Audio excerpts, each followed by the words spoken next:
ਸਤਿਨਾਮ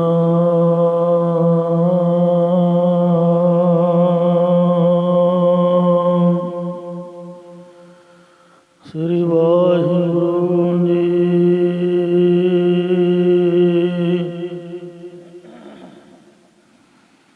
ਇਕ ਓੰਕਾਰ ਸਤਿਨਾਮ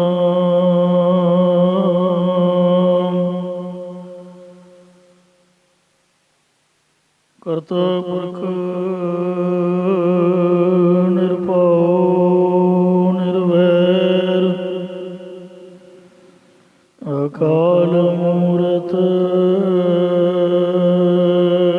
ਜੁਨੀ ਸੈਭੰ ਗੁਰ ਪ੍ਰਸਾਦਿ ਨਿਰੰਜਪ ਆਦਿ ਸਚ ਜੁਗਾਦਿ ਸਚ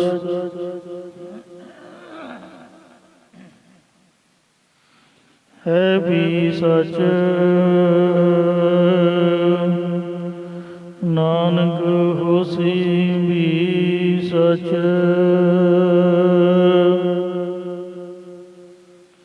ਸਜਣ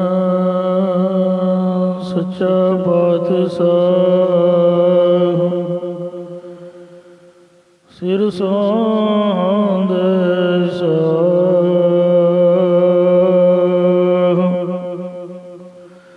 ਜਿਸ ਪਾਸ ਬੈਠਿਆ ਸੋਹੀਐ ਸਭਨਾਂ ਦਾ ਵਿਸਾਹ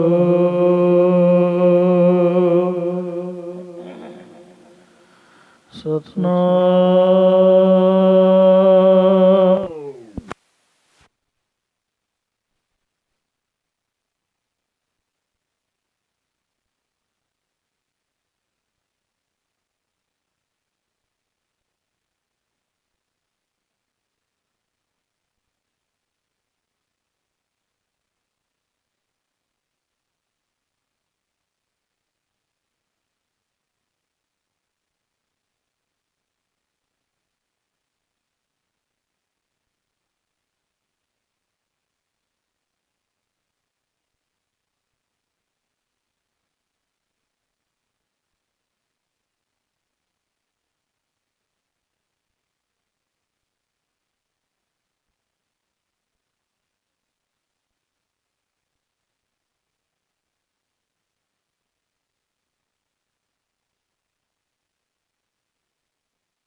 ਵਾਹਿਗੁਰੂ ਜੀ ਕਾ ਖਾਲਸਾ ਵਾਹਿਗੁਰੂ ਜੀ ਕੀ ਫਤਿਹ।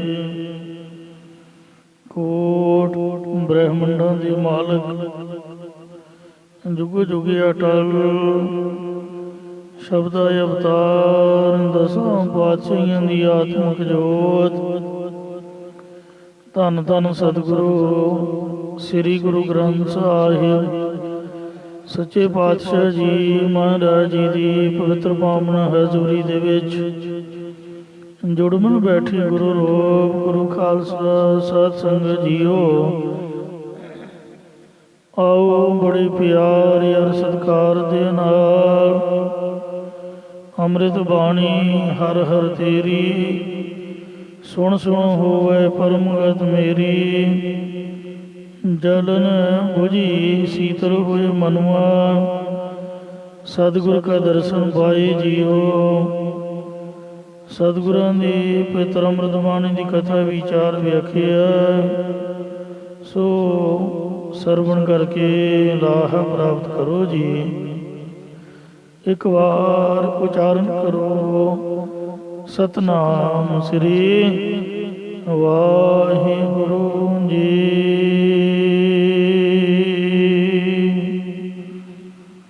ਕੱਲ ਇੱਥੇ ਆਪਾਂ ਸਮਾਪਤੀ ਕੀਤੀ ਸੀਗੀ। ਗੜ ਮੰਦਰ ਮਹਿਲਾ ਕਹਾ ਜਿਉ ਬਾਜੀ ਦੀ ਬਾਂ। ਗੜ ਕਿਲੇ ਮੰਦਰ ਪੱਕੇ ਕਰ ਮਹਿਲਾਂ ਇਸਤਰੀਆਂ ਆਦਿਕ ਨੂੰ ਜੀਵ ਮੇਰੀ ਮੇਰੀ ਕਰਦਾ ਮਾਰਿਆ ਸੀ। ਹੁਣ ਉਹ ਕਿੱਥੇ ਨੇ? ਜਾਂ ਕਿਲੇ ਮੰਦਰ ਇਸਤਰੀ ਆਦਿਕ ਕਿੱਥੇ ਰਹਿਣੀਆਂ ਨੇ? ਇਹ ਤਾਂ ਇਉਂ ਮਿਥਿਆ ਨੇ ਜਿਉਂ ਬਾਜੀ ਦੀ ਬਾਣ, ਜਿਵੇਂ ਮਦਾਰੀ ਦੀ ਬਣਾਵਟ ਖੇਡ ਹੁੰਦੀ ਹੈ। ਜਾਂ ਇਸੇ ਪ੍ਰਕਾਰ ਮਾਇਆ ਰੂਪ ਬਾਜੀਗਰ ਦੀ ਸੰਸਾਰ ਰੂਪ ਬਣਾਵਟ ਬਣਾਈ ਹੋਈ ਹੈ। ਜਿਵੇਂ ਬਾਜੀਗਰ ਦੀ ਸਭਾ ਹੁੰਦੀ ਹੈ, ਇੰਜ ਹੈ ਨਾਨਕ ਸੱਚੇ ਨਾਮ ਵਿਣ ਝੂਠਾ ਆਮਣ ਜਾ। ਜੇ ਤੁਸੀਂ ਵਾਹਿਗੁਰੂ ਵਾਹਿਗੁਰੂ ਕਰਦੇ ਨਹੀਂ ਆ ਰਹੇ, ਤੁਹਾਡਾ ਆਉਣਾ ਝੂਠਾ ਹੈ। ਸਤਿਗੁਰੂ ਨਾਨਕ ਦੇਵ ਜੀ ਕਥਨ ਕਰਦੇ ਨੇ ਕਿ ਸੱਚੇ ਪਰਮੇਸ਼ਰ ਦੇ ਨਾਮ ਜਪਣ ਤੋਂ ਬਿਨਾ ਜੰਮ ਕੇ ਆਉਣਾ ਤੇ ਮਰ ਕੇ ਜਾਣਾ। ਇਹ ਝੂਠਾ ਜੀਵ ਇਹਦੇ ਵਿੱਚ ਹੀ ਪਿਆ ਰਹਿੰਦਾ ਹੈ। ਆਪੇ ਚਤੁਰ ਸਰੂਪ ਹੈ, ਉਹ ਪਰਮੇਸ਼ਰ ਆਪ ਹੀ ਚਤੁਰ ਸਰੂਪ ਹੈ। ਚਤੁਰ ਨਾਮ ਹੈ ਗੁਰੂ ਸਾਹਿਬ ਦਾ, ਗੁਰੂ ਸਰੂਪ ਹੈ। ਆਪੇ ਜਾਣ ਸੁਜਾਨ ਔਰ ਆਪ ਹੀ ਗੁਰਾਂ ਦੁਆਰਾ ਜਗਿਆਸੂ ਰੂਪ ਹੋ ਕੇ ਆਪਣੇ ਆਪ ਨੂੰ ਜਾਣਨ ਵਾਲਾ ਸੁਜਾਨ ਹੈ। ਇਸੇ ਪ੍ਰਕਾਰ ਆਪੇ ਚਤੁਰ ਸਰੂਪ ਹੈ। ਆਪੇ ਹੀ ਚਾਰ ਮੁਖ ਵਾਲੇ ਬ੍ਰਹਮਾ ਨੂੰ ਘੜਨ ਵਾਲਾ ਹੈ। ਜਾਂ ਆਪ ਹੀ ਚਾਰ ਖਾਣੀਆਂ ਦੇ ਸਰੂਪਾਂ ਨੂੰ ਘੜਨ ਵਾਲਾ ਹੈ। ਆਪੇ ਜਾਣ ਸੁਜਾਨ, ਆਪ ਹੀ ਗੁਰਾਂ ਦੁਆਰਾ ਸਰੂਪ ਦਾ ਗਿਆਨ ਜਾਣਨ ਵਾਲਾ ਤਤ ਪਿਤਾ ਰੂਪ ਹੈ। ਅਤੇ ਆਪ ਹੀ ਸੁਜਾਨ ਅੰਤਰਜਾਮੀ ਈਸ਼ਰ ਰੂਪ ਗੁਰੂ ਸਾਹਿਬ ਹੈ। ਅਥਵਾ ਆਪੇ ਚਤੁਰ ਸਰੂਪ ਹੈ। ਆਪ ਹੀ ਚਤੁਰ ਚਾਰ ਵੈਰਾਗ ਵਿਵੇਕ ਖੜ ਸਮਝੀ ਮਮੋਖਿਸ਼ਾ ਇਤਿਆਦਿ ਸਾਧਨਾਂ ਦੇ ਸੰਯੁਕਤ ਹੋ ਕੇ ਸਰੂਪ ਦਾ ਸਰਵਣ ਕਰਨੇ ਵਾਲਾ ਹੈ। ਆਪ ਹੀ ਆਪੇ ਜਾਣ ਸੁਜਾਨ ਜਾਣਨ ਭਾਵ ਮੰਨਣ ਕਰਨ ਵਾਲਾ ਹੈ। ਆਪ ਹੀ ਅੰਤਰਜਾਮੀ ਨਿਧਿਆਸਨ ਕਰਕੇ ਤਤ ਪੰਗ ਦਾ ਸੰਸ਼ੋਧਨ ਕਰਕੇ ਆਪਣੇ ਸਰੂਪ ਦੀ ਸਖਿਆਤਤਾ ਨੂੰ ਜਾਣਨ ਵਾਲਾ ਹੈ। ਇੱਥੋਂ ਤੱਕ 42 ਪੌੜੀਆਂ ਦੀ ਕਥਾ ਵਿਚਾਰ ਆਪ ਕੱਲ ਸਰਵਣ ਕਰ ਚੁੱਕੇ ਹੋ। ਅੱਗੇ ਰਾਮਕਲੀ ਮਹੱਲਾ ਪਹਿਲਾ ਦੱਖਣੀ ਓੰਕਾਰ। ਦੱਖਣੀ ਓੰਕਾਰ ਨਾਮੀ ਬਾਣੀ ਅੰਦਰ ਇਸ ਲੇਖ ਦੇ ਵਿੱਚ ਸਤਿਗੁਰੂ ਜੀ 43ਵੀਂ ਪੌੜੀ ਇੰਜ ਉਚਾਰ ਰਹੇ ਨੇ, ਪਿਆਰ ਨਾਲ ਸੁਣੋ। ਜੋ ਆਵਹਿ ਸੇ ਜਾਹੇ ਪੋਨਾ। ਜਿਹੜੇ ਜੀਵ ਸੰਸਾਰ ਵਿੱਚ ਜਨਮ ਧਾਰ ਕੇ ਆਉਂਦੇ ਨੇ, ਉਹ ਮੁੜ ਫਿਰ ਸੰਸਾਰ ਵਿੱਚੋਂ ਚਲੇ ਜਾਂਦੇ ਹਨ। ਆਏ ਗਏ ਪਛੁਤਾਹੀ। ਜੋ ਨਾਮ ਜਪੇ ਤੋਂ ਬਿਨਾਂ ਆਏ ਤੇ ਚਲੇ ਗਏ, ਉਹ ਪਛਤਾਉਂਦੇ ਨੇ। ਜੋ ਆ ਕੇ ਮ੍ਰਿਤੂ ਹੋ ਕੇ ਚਲੇ ਗਏ ਨੇ, ਉਹ ਪਛਤਾਪ ਕਰਦੇ ਚਲੇ ਗਏ ਨੇ ਕਿ ਅਸੀਂ ਮਨੁੱਖਾ ਜਨਮ ਪਾ ਕੇ ਪਰਮੇਸ਼ਰ ਦਾ ਸਿਮਰਨ ਨਹੀਂ ਕੀਤਾ। ਲੱਖ 84 ਮੇਦਨੀ। ਜੋ 84 ਲੱਖ ਜੂਨਾਂ ਵਾਲੀ ਸ੍ਰਿਸ਼ਟੀ ਰਚੀ ਹੈ। ਘਟੈ ਨਾ ਵਧੈ ਉਤਾਰ। ਨਾ ਉਹ ਘਟਦੀ ਹੈ ਤੇ ਨਾ ਹੀ ਉੱਪਰ ਨੂੰ ਵਧਦੀ ਹੈ। ਇਸੇ ਪ੍ਰਕਾਰ ਘਟੈ ਨਾ ਵਧੈ ਉਤਾਹੀ। ਨਾ ਘਟਦੀ ਹੈ ਨਾ ਵਧਦੀ ਹੈ, ਉਤਾਹੀ ਉਤਨੀ ਹੀ ਰਹਿੰਦੀ ਹੈ। ਇਸੇ ਪ੍ਰਕਾਰ ਘਟੈ ਨਾ ਵਧੈ ਉਤਾਹੀ। ਉਹ ਜੂਨਾਂ ਜੀਵ ਦੀਆਂ ਘਟਦੀਆਂ ਨਹੀਂ, ਉੱਪਰ ਨੂੰ ਵਧਦੀਆਂ ਜਾਂਦੀਆਂ ਨੇ। ਭਾਵ ਜੀਵ ਅਨੇਕਾਂ ਕਰਮਾਂ ਨੂੰ ਕਰਦਾ ਹੈ। ਇਸੇ ਕਰਕੇ ਲੱਖ 84 ਮੇਦਨੀ 84 ਲੱਖ ਜੂਨ ਦੀ ਸ੍ਰਿਸ਼ਟੀ ਇਹਦੀ ਮੁੱਕਦੀ ਨਹੀਂ, ਪਰੰਤੂ ਵਧਦੀ ਜਾਂਦੀ ਹੈ। ਕਿਉਂਕਿ ਇੱਕ ਇੱਕ ਜੂਨ ਕਈ ਵਾਰ ਧਾਰਨੀ ਕਰਨੀ ਪੈਂਦੀ ਹੈ। ਜਿਸ ਤਰ੍ਹਾਂ ਅਸੀਂ ਮਨੁੱਖ ਹਾਂ, ਆਪਾਂ ਚਾਹੁੰਦੇ ਫਿਰ ਮਨੁੱਖ ਬਣੀਏ, ਤੋ ਇੰਜ ਹਰੇਕ ਜੂਨ ਦੇ ਵਿੱਚ ਜੀਵਾਂ ਨੂੰ ਸਰੀਰਾਂ ਦਾ ਮੋਹ ਹੁੰਦਾ ਹੈ। ਇਸ ਲਈ 84 ਲੱਖ ਤੋਂ ਵੱਧ ਜਾਂਦੀ ਹੈ, ਘਟਦੀ ਨਹੀਂ, ਉੱਪਰ ਨੂੰ ਵਧਦੀ ਤੁਰੀ ਜਾਂਦੀ ਹੈ। ਨਾ ਵਧੈ ਉਤਾਹੀ ਘਟਦੀ ਨਹੀਂ ਹੈ, ਜੂਨਾਂ ਇਹਦੀਆਂ ਮੁੱਕਦੀਆਂ ਨਹੀਂ, ਉੱਪਰ ਨੂੰ ਵਧਦੀਆਂ ਜਾਂਦੀਆਂ। ਭਾਵ ਜੀਵ ਅਨੇਕਾਂ ਹੀ ਜੂਨਾਂ ਭੋਗਦਾ ਹੈ। ਜਾਨੂ ਬਰੇ ਜਿਨ ਹਰ ਪਾਇਆ ਉਹ ਪੁਰਖ 84 ਲੱਖ ਜੂਨ ਦੀ ਕੈਦ ਵਿੱਚੋਂ ਬਚੇ ਨੇ, ਜਿਨ੍ਹਾਂ ਨੂੰ ਪਰਮੇਸ਼ਰ ਦਾ ਹੁਕਮ ਭਾ ਗਿਆ, ਚੰਗਾ ਲੱਗਾ ਹੈ।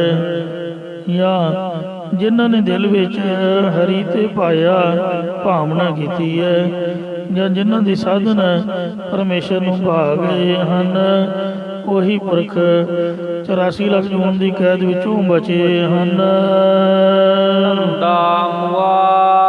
ਬੇਗੁਤੀ ਮਾਇਆ ਉਹਨਾਂ ਪੁਰਖਾਂ ਦਾ ਜੂਨਾਂ ਵਿੱਚ ਧੌਣ ਦਾ ਧੰਦਾ ਵੀ ਮਰ ਗਿਆ, ਭਾਵ ਨਿਵਰਤ ਹੋ ਗਿਆ ਹੈ, ਅਤੇ ਮਾਇਆ ਵੀ ਨਸ਼ਟ ਹੋਈ ਹੈ।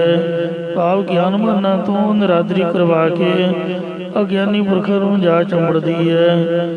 ਜਾਂ ਮਹਾਰਾਜ ਫਰਮਾਉਂਦੇ ਨੇ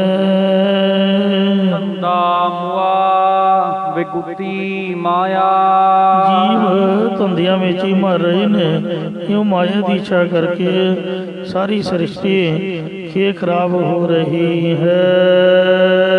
ਜੋ ਦੀਸੈ ਸੋ ਚੱਲਸੀ ਜੋ ਦੀਸੈ ਸੋ ਚਾਲਸੀ। ਜਿਹੜਾ ਕੁਝ ਸੰਸਾਰ ਦਾ ਪਸਾਰਾ ਦਿਖਦਾ ਹੈ ਉਹ ਚਲਿਆ ਜਾਵੇਗਾ, ਪਿੱਛੇ ਵੀ ਚਲਿਆ ਗਿਆ ਹੈ, ਹੁਣ ਵੀ ਚਲਿਆ ਜਾ ਰਿਹਾ, ਆਉਣ ਵਾਲਾ ਵੀ ਚਲਿਆ ਜਾਵੇਗਾ। ਇਸ ਕੋ ਮੀਤ ਕਰਿਓ ਇਸ ਲਈ ਕਿਸ ਨੂੰ ਮਿੱਤਰ ਬਣਾਉਣਾ ਕਰਾਂ, ਇਹਦਾ ਉੱਤਰ ਗੁਰੂ ਸਾਹਿਬ ਖੁਦ ਆਪ ਇੰਜ ਬਖਸ਼ਦੇ ਹਨ। ਜੀਓ ਸੰਪਾਉ ਆਪਣਾ ਜੀਓ ਸਮਪਾਉ ਆਪਣਾ। ਹੇ ਭਾਈ, ਪਰਲੋਕ ਦੇ ਵਿੱਚ ਸਹਾਇਤਾ ਕਰਨ ਵਾਲਾ ਸੱਜਣ ਦਾ ਕੇਵਲ ਪੂਰਾ ਸਤਿਗੁਰੂ ਜਾਂ ਪਰਮੇਸ਼ਰ ਹੀ ਹੈ।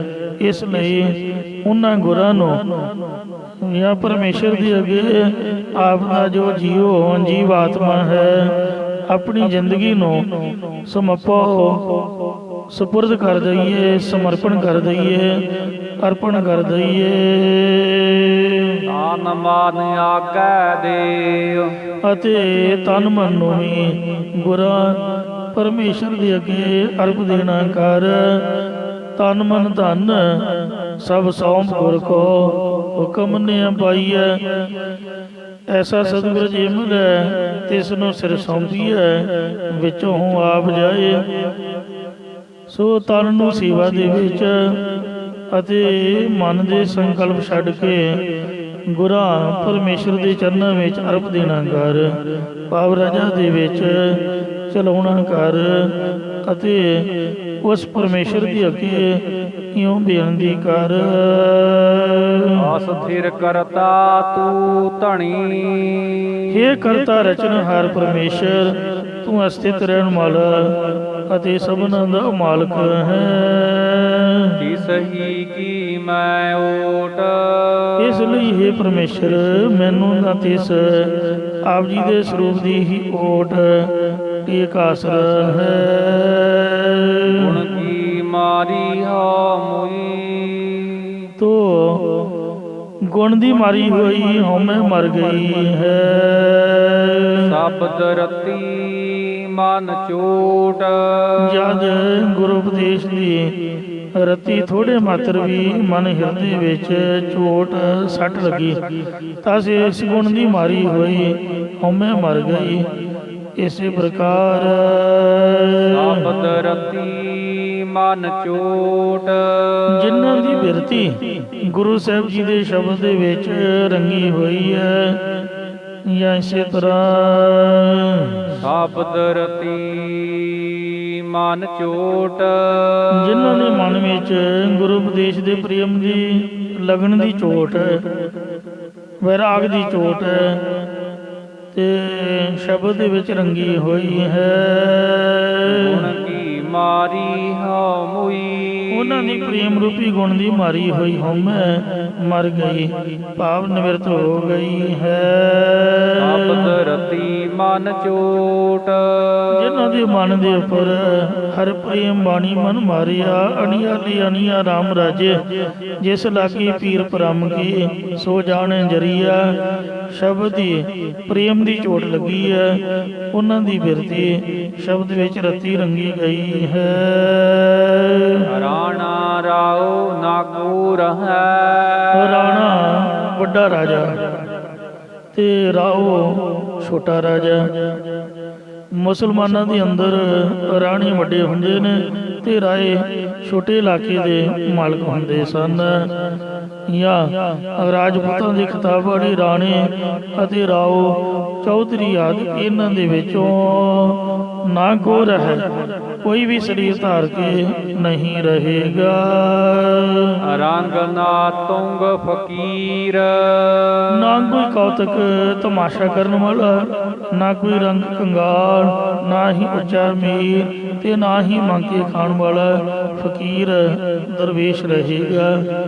ਸੋ ਜੋ ਆਇਆ ਸੋ ਚੱਲਸੀ, ਸਭ ਕੋਈ ਆਈ ਵਾਰੀ ਹੈ। ਜਿਸਕੇ ਜੀ ਪ੍ਰਾਣ ਹੈ ਕਿਉਂ ਸਾਹਿਬ ਮਨੁ ਵਿਸਾਰੀ ਹੈ। ਆਪਣਾ ਹੱਥੀ ਆਪਣਾ ਆਪੇ ਹੀ ਕਾਸ ਵਾਰੀ ਹੈ। ਜਿਹੜਾ ਜੰਮ ਕੇ ਆਇਆ ਉਹ ਮਰ ਕੇ ਤੁਰ ਜਾਵੇਗਾ।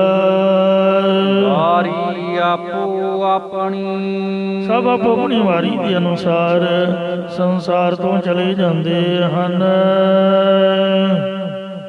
ਕੋਈ ਨਾ ਬੰਦਾ ਧੀਰ। ਕੋਈ ਵੀ ਕਾਲ ਦੇ ਅੱਗੇ ਸਰੀਰ ਕਰਕੇ ਧੀਰਜ ਨਹੀਂ ਬੰਨੇਗਾ। ਗੁਰੂ ਮਹਾਰਾਜ ਸੱਚੇ ਪਾਤਸ਼ਾਹ ਫਰਮਾਉਂਦੇ ਨੇ, ਐਸੋ ਇਹੋ ਸੰਸਾਰ ਵੇਖਣ ਰਹਿਣ ਕੋ ਪਈ ਹੈ ਰੇ। ਬਿਲਾਵਲ ਬਾਣੀ ਭਗਤਾਂ ਦੀ ਕਬੀਰ ਜੀਓ ਕੀ ਇੱਕ ਓੰਕਾਰ ਸਤਨਾਮ ਕਰਤਾ ਪੁਰਖ ਗੁਰ ਪ੍ਰਸਾਦ। ਬਿਲਾਵਲ ਰਾਗ ਦੇ ਵਿੱਚ ਕਬੀਰ ਸਾਹਿਬ ਜੀ ਇਹ ਬਾਣੀ ਉਚਾਰ ਰਹੇ ਨੇ। ਐਸੋ ਇਹੋ ਸੰਸਾਰ ਵੇਖਣ ਰਹਿਣ ਕੋ ਪਈ ਹੈ ਰੇ। ਸੁਧੇ ਸੁਧੇ ਰੇਗ ਚਲੋ ਤੁਮ, ਸਿੱਧਾ ਤੁਰਿਆ ਜਾ। ਸੰਗਤ ਦੇ ਰਸਤੇ ਵਿੰਗਾ ਨਹੀਂ ਜਾਣਾ, ਪਰ ਸੰਗਤ ਵੱਲ ਨਹੀਂ ਜਾਣਾ, ਨਹੀਂ ਤਾਂ ਨਤਰ ਕੋ ਧੱਕਾ ਦਵਾਈ ਹੈ ਰੇ। ਤੈਨੂੰ ਖੋਟਾ ਧੱਕਾ ਲੱਗੇਗਾ, ਧੱਕਾ ਵੱਜਣ ਦਾ ਡਰ ਹੈ, ਕੁਰਾਏ ਪੈਣ ਦਾ ਬੜਾ ਖਤਰਾ ਹੁੰਦਾ ਹੈ। ਬਾਰੇ ਬੁੱਢੇ ਤਰੁਨੇ ਭਈਆ, ਬੱਚੇ ਬਜ਼ੁਰਗ ਜਵਾਨ, ਇਹ ਮੇਰੇ ਭਰਾਵਾ ਸਭ ਹੋ ਜਮ ਲੈ ਜਾਈ ਹੈ ਰੇ। ਇਹ ਭਈਆ ਜੀ ਸਾਰਿਆਂ ਨੂੰ ਜਮ ਲੈ ਜਾਏਗਾ। ਕਬੀਰ ਜੀ ਬਨਾਰਸ ਦੇ ਸਨ, ਜਿਸ ਤਰ੍ਹਾਂ ਆਪਾਂ ਭਾਈ ਸਾਹਿਬ ਕਹਿੰਦੇ ਆ, ਤਾਂ ਉਧਰ ਭਈਆ ਜੀ ਕਹਿੰਦੇ ਨੇ। ਬਾਰੇ ਬੁੱਢੇ ਤਰਨੇ ਭਈਆ, ਸਭ ਹੋ ਜਮ ਲੈ ਜਾਈ ਹੈ ਰੇ। ਮਾਨਸ ਬਪਰਾ ਮੂਸਾ ਕੀਨੋ, ਬਿੱਲੀ ਚੂਹੇ ਨੂੰ ਖਾ ਜਾਂਦੀ ਹੈ, ਬੰਦਾ ਚੂਹਾ ਹੈ, ਮੌਤ ਬਿੱਲੀ ਹੈ। ਮੀਚ ਬਲਈਆ ਕਹੀ ਹੈ ਰੇ। ਇਹ ਮਨੁੱਖ ਰੂਪੀ ਚੂਹੇ ਨੂੰ ਮੌਤ ਰੂਪੀ ਬਿੱਲੀ ਖਾ ਜਾਏਗੀ। ਤਨ ਮੰਤਾ ਅਰ ਕਛੂ ਅਰ ਨਿਰਧਨ ਮੰਨਈ, ਤਾਂ ਕਿ ਕਛੂ ਨਾ ਕਾਨੀ ਰੇ। ਭਾਵੇਂ ਬੰਦਾ ਧਨ ਵਾਲਾ ਹੋਵੇ ਤੇ ਭਾਵੇਂ ਧਨ ਤੋਂ ਬਗੈਰ ਹੋਵੇ, ਮੌਤ ਨੂੰ ਕਿਸੇ ਦਾ ਲਿਹਾਜ਼ ਨਹੀਂ ਹੈ। ਜਿੰਨਾ ਮਰਜ਼ੀ ਕਿਸੇ ਕੋਲ ਪੈਸੇ ਨਾਲ ਮੌਤ ਖਰੀਦੀ ਨਹੀਂ ਜਾ ਸਕਦੀ। ਨਹੀਂ ਤਾਂ ਅਮੀਰ ਬੰਦੇ ਮਰਨ ਹੀ ਨਾ, ਲੱਖ ਰੁਪਈਆ ਦੇ ਕੇ ਕਹਿਣ ਵੀ ਜਾ ਮੇਰੇ ਦੁਸ਼ਮਣ ਦੇ ਘਰ ਚਲੀ ਜਾ। ਜਿਸ ਤਰ੍ਹਾਂ ਲੋਕ ਪੁਲਿਸ ਵਾਲਿਆਂ ਨੂੰ ਕਰਦੇ ਨੇ, ਔਗਣਾਂ ਵਾਲੇ ਪੈਸੇ ਦੇ ਕੇ ਬਚੀ ਜਾ ਰਹੇ ਨੇ। ਇਸ ਤਰ੍ਹਾਂ ਦੀ ਮੌਤ ਰਿਸ਼ਵਤ ਨਹੀਂ ਲੈਂਦੀ। ਉੱਥੇ ਕੋਈ ਅਮੀਰੀ ਗਰੀਬੀ ਨਹੀਂ ਚੱਲਦੀ। ਰਾਜਾ ਪ੍ਰਜਾ ਸਮ ਕਰ ਮਾਰ, ਐਸੋ ਕਾਲ ਵਿਡਾਨੀ ਰੇ। ਭਾਵੇਂ ਰਾਜਾ ਤੇ ਭਾਵੇਂ ਰਾਜੀ ਦੀ ਪ੍ਰਜਾ ਹੈ, ਇੱਕ ਬਰਾਬਰ ਹੈ। ਮੌਤ ਇਹੋ ਜਿਹੀ ਵੱਡੀ ਹੈ, ਇਹੋ ਜਿਹੀ ਬਲੀ ਹੈ ਕਿ ਸਭਨਾਂ ਨੂੰ ਇੱਕ ਬਰਾਬਰ ਮਾਰੀ ਜਾ ਰਹੀ ਹੈ। ਇਸ ਤੋਂ ਉਲਟ ਹਰ ਕੇ ਸੇਵਕ ਜੋ ਹਰ ਭਾਏ, ਤਿਨ ਕੀ ਕਥਾ ਨਿਰਾਰੀ ਰੇ। ਹਰੀ ਦੇ ਸੇਵਕ ਜੋ ਹਰੀ ਨੂੰ ਭਾ ਗਏ ਨੇ, ਉਹਨਾਂ ਦੀ ਕਥਾ ਇਸ ਤੋਂ ਬਿਲਕੁਲ ਅਲੱਗ ਵੱਖਰੀ ਹੈ। ਉਹ ਤਾਂ ਆਵੇ ਨਾ ਜਾਹੇ ਨਾ ਕਬੂ ਮਰਤੇ, ਨਾ ਜੰਮ ਕੇ ਆਉਂਦੇ ਨੇ ਨਾ ਮਰ ਕੇ ਜਾਂਦੇ ਨੇ, ਉਹ ਕਦੀ ਮਰਦੇ ਹੀ ਨਹੀਂ। ਪਾਰ ਬ੍ਰਹਮ ਸੰਗਾਰੀ ਰੇ, ਕਿਉਂਕਿ ਪਾਰ ਬ੍ਰਹਮ ਪਰਮੇਸ਼ਰ ਜੀ ਉਹਨਾਂ ਦਾ ਸੰਗੀ ਹੋਇਆ।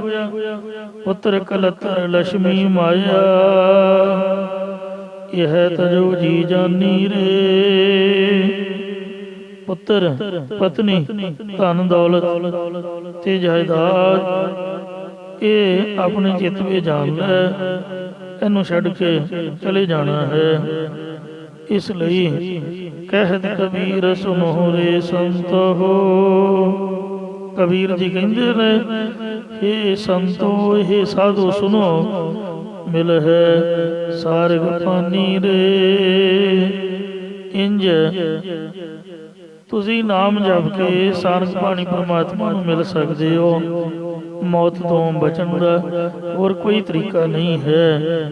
ਸਹਿਜੇ ਮਰੈ ਮਰਨੋ ਮਰਨ ਕਹੈ ਸਭ ਕੋਈ, ਸਹਿਜੇ ਮਰੈ ਅਮਰ ਹੋਈ ਸੋਈ। ਸੋ ਜੈਸੇ ਕਿਰਸਾਨ ਬੋਵੇ ਕਿਰਸਾਨੀ, ਕਿਰਸਾਨੀ ਜਿਸ ਤਰ੍ਹਾਂ ਜ਼ਿਮੀਂਦਾਰ ਆਪਦੀ ਜ਼ਮੀਨ ਵਿੱਚ ਖੇਤੀ ਨੂੰ ਬੀਜਦਾ ਹੈ, ਕਾਚੀ ਪਾਕੀ ਬਾੜ ਫਾਨੀ, ਇਸੇ ਤਰ੍ਹਾਂ ਇਹ ਜੋ ਸੰਸਾਰ ਦੀ ਰਚਨਾ ਹੈ, ਇਹ ਵਾਹਿਗੁਰੂ ਦੀ ਖੇਤੀ ਹੈ।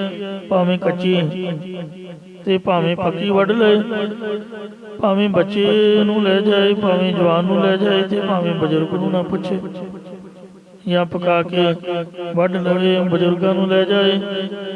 ਸੋ ਇਸ ਲਈ ਜੋ ਜਨਮ ਹੈ ਸੋ ਜਨਮ ਮੂਆ, ਜਿਹੜਾ ਜਨਮ ਧਾਰ ਕੇ ਆਇਆ ਉਹ ਮਰ ਕੇ ਚਲਿਆ ਜਾਵੇਗਾ। ਗੋਬਿੰਦ ਭਗਤੀ ਅਸਤਰ ਹੈ ਥੀਆ ਰਹਾਉ, ਇੱਕ ਗੋਬਿੰਦ ਦੀ ਭਗਤੀ ਹੀ ਅਸਥਿਤ ਹੈ। ਦਿਨ ਦੇ ਸਰ ਪਰ ਪੌਸੀ ਰਾਤ, ਦਿਨ ਤੋਂ ਬਾਅਦ ਜ਼ਰੂਰ ਪਰ ਜ਼ਰੂਰ ਰਾਤ ਹੋਏਗੀ। ਆਪਾਂ ਸੋਚਦੇ ਹਾਂ ਇਸੇ ਤਰ੍ਹਾਂ ਦਿਨ ਚੜ੍ਹਿਆ ਰਹੇ, ਪਰ ਰਾਤ ਜ਼ਰੂਰ ਹੋਏਗੀ। ਸਾਡੇ ਸੋਚਣ ਨਾਲ ਕੁਛ ਨਹੀਂ ਹੋਣਾ। ਰਹਿਣ ਗਈ ਫਿਰ ਹੋਏ ਪ੍ਰਭਾਤ, ਜਿਹੜੇ ਚੋਰ ਚੱਕੇ ਨੇ ਉਹ ਸੋਚਦੇ ਆ ਵੀ ਰਾਤ ਪਈ ਰਵੇ। ਚੋਰ ਯਾਰ ਚੋਰੀਆਂ ਯਾਰੀਆਂ ਕਰਦੇ ਰਹਿਣ, ਪਰ ਉਹਨਾਂ ਦੀ ਖਿਆਲ ਮੁਤਾਬਕ ਇੰਜ ਨਹੀਂ ਹੁੰਦਾ। ਰਾਤ ਵੀ ਚਲੀ ਜਾਂਦੀ ਹੈ, ਫਿਰ ਪ੍ਰਭਾਤ ਹੋ ਜਾਂਦੀ ਹੈ। ਇੰਜ ਕੁਝ ਵੀ ਟਿਕਿਆ ਰਹਿਣ ਵਾਲਾ ਨਹੀਂ ਹੈ। ਸਾਡੇ ਸੋਚਣ ਨਾਲ ਕੁਛ ਨਹੀਂ ਹੁੰਦਾ। ਮਾਇਆ ਮੋਹੀ ਸੋਈ ਰਹੇ ਅਭਾਗੇ, ਜਿਹੜਾ ਜਗਤ ਹੈ ਜਨਮ ਤੇ ਮਰਨ ਦਾ ਸਿਲਸਿਲਾ ਇੰਜ ਤੁਰਿਆ ਰਹਿੰਦਾ ਹੈ। ਅਸੀਂ ਸੋਚਦੇ ਹਾਂ ਅਸੀਂ ਜਿਉਂਦੇ ਰਹੀਏ, ਮਾਇਆ ਦੇ ਮੋਹ ਦੇ ਵਿੱਚ ਮਸਤ ਹੋਏ ਹੋਏ ਰੱਬ ਨੂੰ ਭੁੱਲੇ ਰਹਿੰਦੇ ਆ, ਪਰ ਅਕਸਰ ਮਰਨਾ ਪੈਂਦਾ ਹੈ। ਰਾਤ ਦੀ ਤਰ੍ਹਾਂ ਮੌਤ ਆ ਜਾਂਦੀ ਹੈ। ਇਹ ਮਾਇਆ ਦੇ ਮੋਹ ਵਿੱਚ ਸੁੱਤੇ ਰਹੇ ਨੇ ਭਾਗੇ, ਗੁਰ ਪ੍ਰਸਾਦ ਕੋ ਵਿਰਲਾ ਜਾਗੇ। ਗੁਰੂ ਦੀ ਕਿਰਪਾ ਨਾਲ ਕੋਈ ਵਿਰਲਾ ਮਹਾਂਪੁਰਖੀ ਅੰਮ੍ਰਿਤ ਵੇਲੇ ਜਾਗਦਾ ਹੈ। ਇਸ ਲਈ ਸਾਹਿਬ ਫਰਮਾਉਂਦੇ ਨੇ, ਕਹੋ ਨਾਨਕ ਗੁਣ ਗਾਈਐ ਨੀਤ, ਇਹ ਨਿਤ ਪ੍ਰਤੀ ਵਾਹਿਗੁਰੂ ਜੀ ਦੇ ਗੁਣਾਂ ਨੂੰ ਗਾਈਏ ਤਾਂ ਮੁਖ ਉਜਲ ਹੋਏ ਨਿਰਮਲ ਚੀਤ। ਮੁਖ ਉਜਲ ਹੋਏਗਾ ਜਿਨੀ ਨਾਮ ਤੇ ਆਇਆ, ਗਈ ਮਸਕਤ ਕਾਲ ਨਾਨਕ ਤੇ ਮੁਖ ਉਜਲੇ, ਕੀਤੀ ਛੁੱਟੀ ਨਾਲ ਤੇ ਚਿਤ ਨਿਰਮਲ ਹੋਵੇਗਾ। ਤੋ ਕੋਈ ਰਾਣਾ ਵੱਡਾ ਰਾਜਾ, ਕੋਈ ਰਾਓ ਛੋਟਾ ਰਾਜਾ, ਕੋਈ ਵੀ ਚੌਧਰੀ, ਕੋਈ ਰਾਜਪੂਤ, ਰਾਣੇ ਰਾਜੇ, ਸਰੀਰ ਕਰਕੇ ਕੋਈ ਨਹੀਂ ਰਹੇਗਾ। ਰੰਗ ਨਾ ਤੁੰਗ ਫਕੀਰ, ਨਾ ਕੋਈ ਕੰਗਾਲ, ਨਾ ਕੋਈ ਉੱਚਾ ਅਮੀਰ, ਨਾ ਹੀ ਮੰਗੇ ਖਾਣ ਵਾਲਾ ਫਕੀਰ, ਦਰਵੇਸ਼ ਰਹੇਗਾ। ਪਾਤਸ਼ਾਹ ਜੀ ਫਰਮਾਉਂਦੇ ਹਨ, ਵਾਰੀ ਆਪੋ ਆਪਣੀ, ਸਭ ਆਪੋ ਆਪਣੀ ਵਾਰੀ ਦੇ ਅਨੁਸਾਰ ਸੰਸਾਰ ਤੋਂ ਚਲੇ ਜਾਂਦੇ ਨੇ।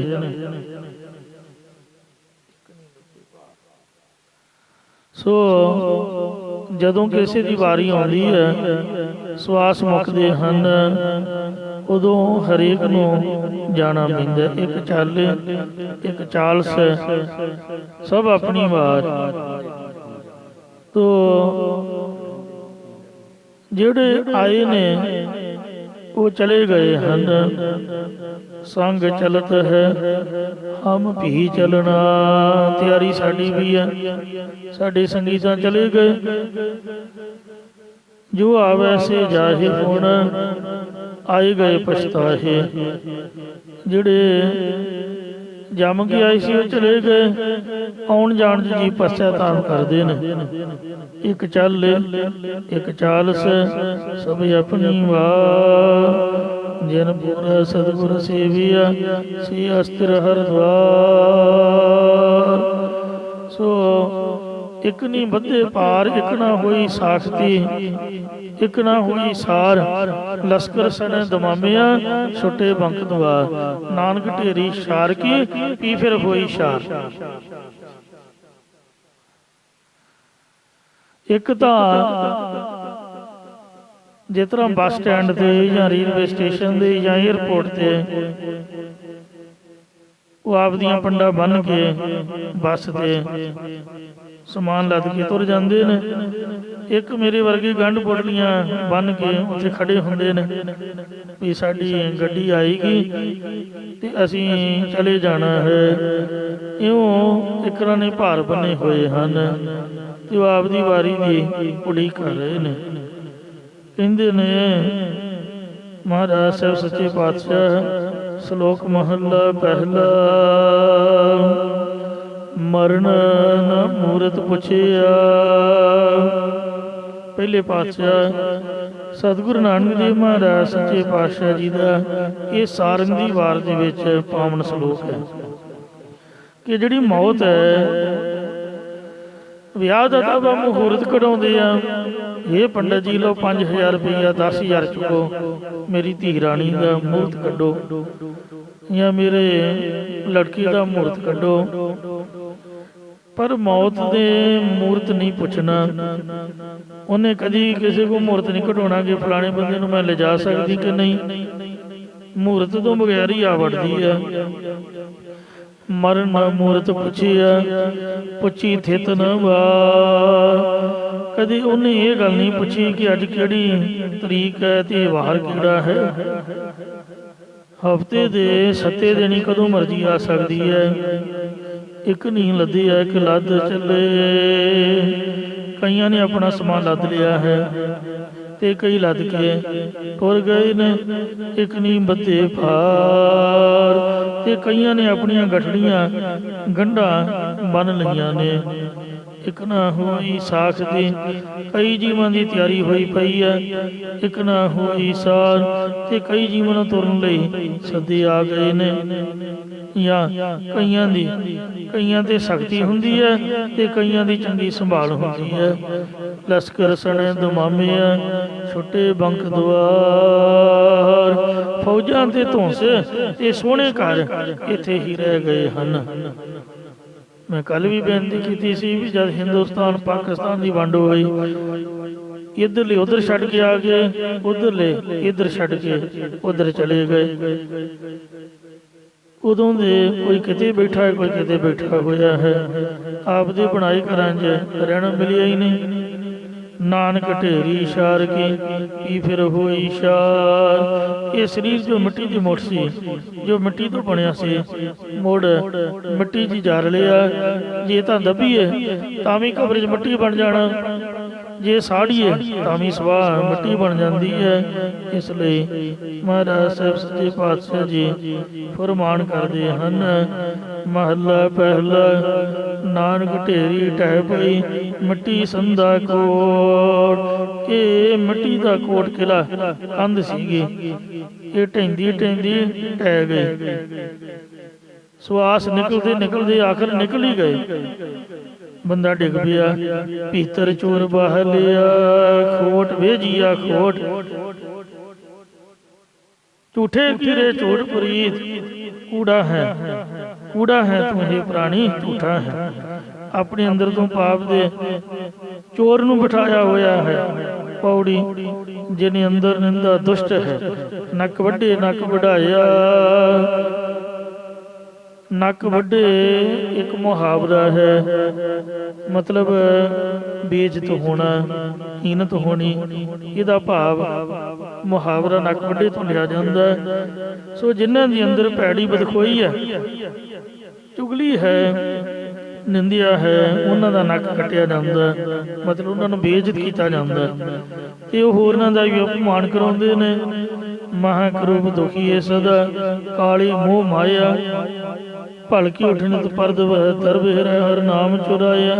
ਹਰ ਜੀਉ ਤਿਨ ਕੀ ਸੰਗਤ ਮਤ ਕਰੋ, ਰਖ ਲੇਹੂ ਹਰ ਰਾਇਆ। ਨਾਨਕ ਪਾਇਆ ਕਿਰਤ ਕਮਾਵੰਦੇ, ਮਨ ਮੁਖ ਦੁਖ ਪਾਇਆ। ਸੋ ਪਾਤਸ਼ਾਹ ਫਰਮਾਨ ਕਰਦੇ ਹਨ, ਰਾਣਾ ਰਾਉ ਨਾ ਕੋ ਰਹੈ।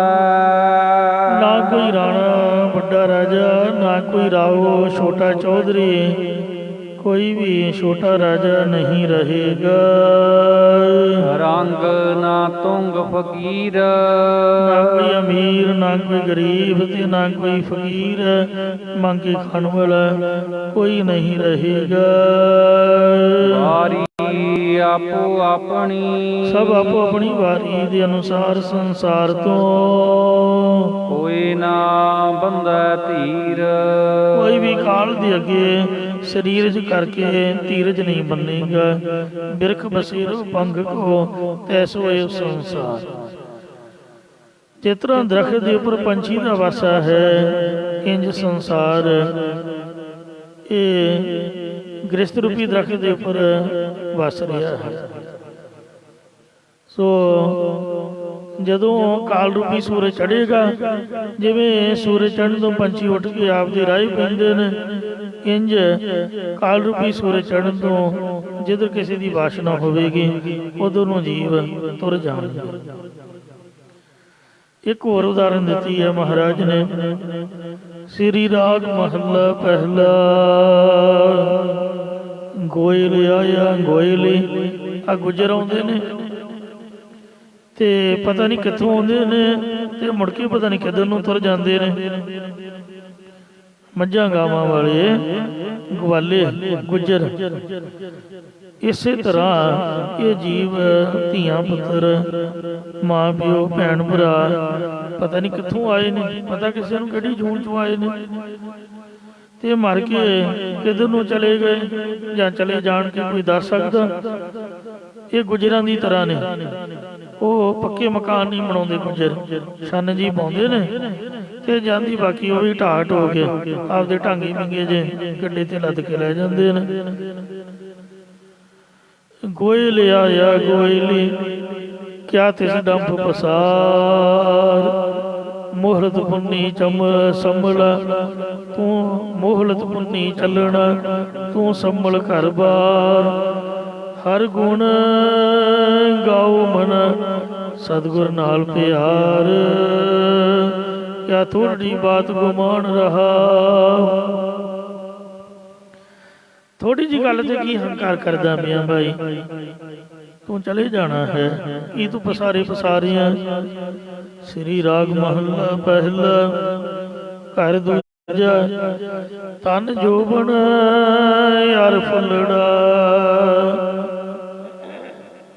धन जवानी ਅਤੇ ਫੁੱਲ ਨਿੱਕਾ ਜਿਹਾ ਫੁੱਲ ਨਾਠੀ ਅੜੇ ਦਿਨ ਚਾਰ। ਇਹ ਕੇਵਲ 4 ਦਿਨਾਂ ਦੇ ਪ੍ਰਾਹੁਣੇ ਹਨ।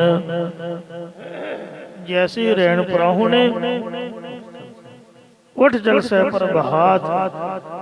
ਜਿਸ ਤਰ੍ਹਾਂ ਰਾਤ ਨੂੰ ਘਰ ਪ੍ਰਾਹੁਣੇ ਆਉਂਦੇ ਨੇ ਉਹ ਸਵੇਰੇ ਸੂਰਜ ਚੜ੍ਹਦਿਆਂ ਉੱਠ ਕੇ ਤੁਰ ਜਾਂਦੇ ਨੇ ਆਪਣੇ ਰਸਤੇ। ਮਹਿਮਾਨ ਬਹੁਤੇ ਦਿਨ ਨਹੀਂ ਰਹਿੰਦੇ। ਜੈਸੇ ਰਹਿਣ ਪ੍ਰਾਹੁਣੇ ਉੱਠ ਜਲਸੈ ਪ੍ਰਭਾਤ। ਕਿਆ ਧੂਰਤਾ ਗ੍ਰਸਤ ਸਿਓ ਸਾ ਫੁੱਲਾਂ ਕੀ ਬਾਗਾਤ। ਫੁੱਲਾਂ ਦੀ ਬਗੀਚੀ ਖੜੀ ਹੋਈ ਹੈ। ਇਹ ਬਗੀਚੀ ਹਮੇਸ਼ਾ ਖੜੀ ਨਹੀਂ ਰਹਿੰਦੀ। ਫੁੱਲਾਂ ਦੀ ਫੁਲਵਾੜੀ ਕੁਝ ਦਿਨਾਂ ਦੀ ਪ੍ਰਾਹੁਣੀ ਹੁੰਦੀ ਹੈ। ਤਨ ਜੋ ਬਣਿਆਰ ਫੁੱਲੜਾ ਨਾਠੀ ਅੜੇ ਦਿਨ ਚਾਰ। ਪੱਬਣ ਕੇਰੇ ਪੱਤ ਜਿਉ ਢਲ ਟੁਲ ਜੰਮਣ ਹਾਰ। ਜਿਵੇਂ ਚਪੱਤੀ ਦੇ ਪੱਤੇ ਪਾਣੀ ਦੇ ਢਲ ਜਾਣ ਨਾਲ ਸੁੱਕ ਕੇ ਨਾਸ ਹੋ ਜਾਂਦੇ ਨੇ, ਤਿਵੇਂ ਇਹ ਵੀ ਨਾਸ ਹੋ ਜਾਂਦੇ ਨੇ। ਇਸ ਲਈ हे ਪਿਆਰਿਆ ਗੁਰਸਿੱਖਾ, हे ਪਿਆਰੇ ਜੀਵਾ ਰੰਗ ਮਾਣ ਲੈ ਪਿਆਰਿਆ। ਤੂੰ ਆਨੰਦ ਮਾਣ ਲੈ ਸੰਗਤ ਦੇ ਵਿੱਚ ਬੈਠ ਕੇ ਕੀਰਤਨ ਦਾ ਕਥਾ ਦਾ ਇਹੀ ਲਾਭ ਹੈ। ਬਾਕੀ ਸਭ ਸੁਵਿਧਾ ਕਾਟੇ ਵਾਲਾ ਹੀ ਹੋ। ਗੁਰਮੁਖ ਲਾਹਾ ਲੈ ਗਏ ਮਨਮੁਖ ਚੱਲੇ ਮੂਲ ਗਵਾਏ ਜੀ। ਪੰਡਾਂ ਦੀਆਂ ਪੰਡਾਂ ਬੰਨ ਲਾ। ਅੰਮ੍ਰਿਤ ਵੇਲੇ 2:30-3 ਵਜੇ ਤੋਂ ਹੀ ਰੇਡੀਓ ਤੇ ਲਾਈਵ ਕੀਰਤਨ ਸ਼ੁਰੂ ਹੋ ਜਾਂਦਾ। ਰੇਡੀਓ ਤਾਂ ਰਹੇ ਨਹੀਂ, ਆ ਮੋਬਾਈਲਾਂ ਦੇ ਕਿਸੇ ਵੀ ਤਰੀਕੇ ਨਾਲ ਸੁਣ ਸਕਦੇ ਆ ਨੈਟ ਦੇ ਰਾਹੀਂ।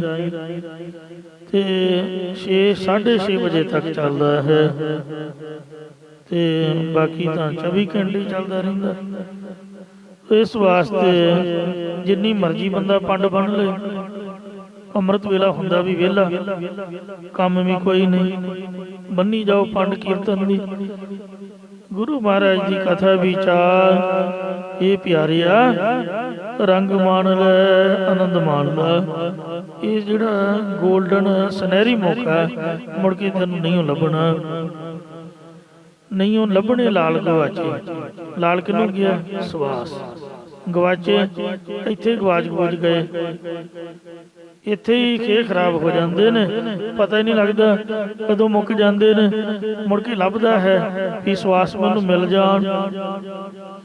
ਇਸ ਲਈ ਰੰਗ ਮਾਣ ਲੈ ਪਿਆਰਿਆ ਜਾ ਜੋ ਬਨੋ ਹੁਲਾ। ਉਦੋਂ ਤੱਕ ਤੂੰ ਰੰਗ ਮਾਣ ਸਕਦਾ ਜਦੋਂ ਤੱਕ ਤੇਰੀ ਜਵਾਨੀ ਨਵੇਂ ਹੁਲਾਰੇ ਵਾਲੀ ਹੈ। ਮੁੜ ਕੇ ਤਾਂ ਗੋਡੇ ਰਹਿ ਜਾਂਦੇ ਨੇ, ਬੈਠਾ ਨਹੀਂ ਜਾਂਦਾ, ਖੜਾ ਨਹੀਂ ਹੋਇਆ ਜਾਂਦਾ। ਬੜਾ ਔਖਾ ਹੈ।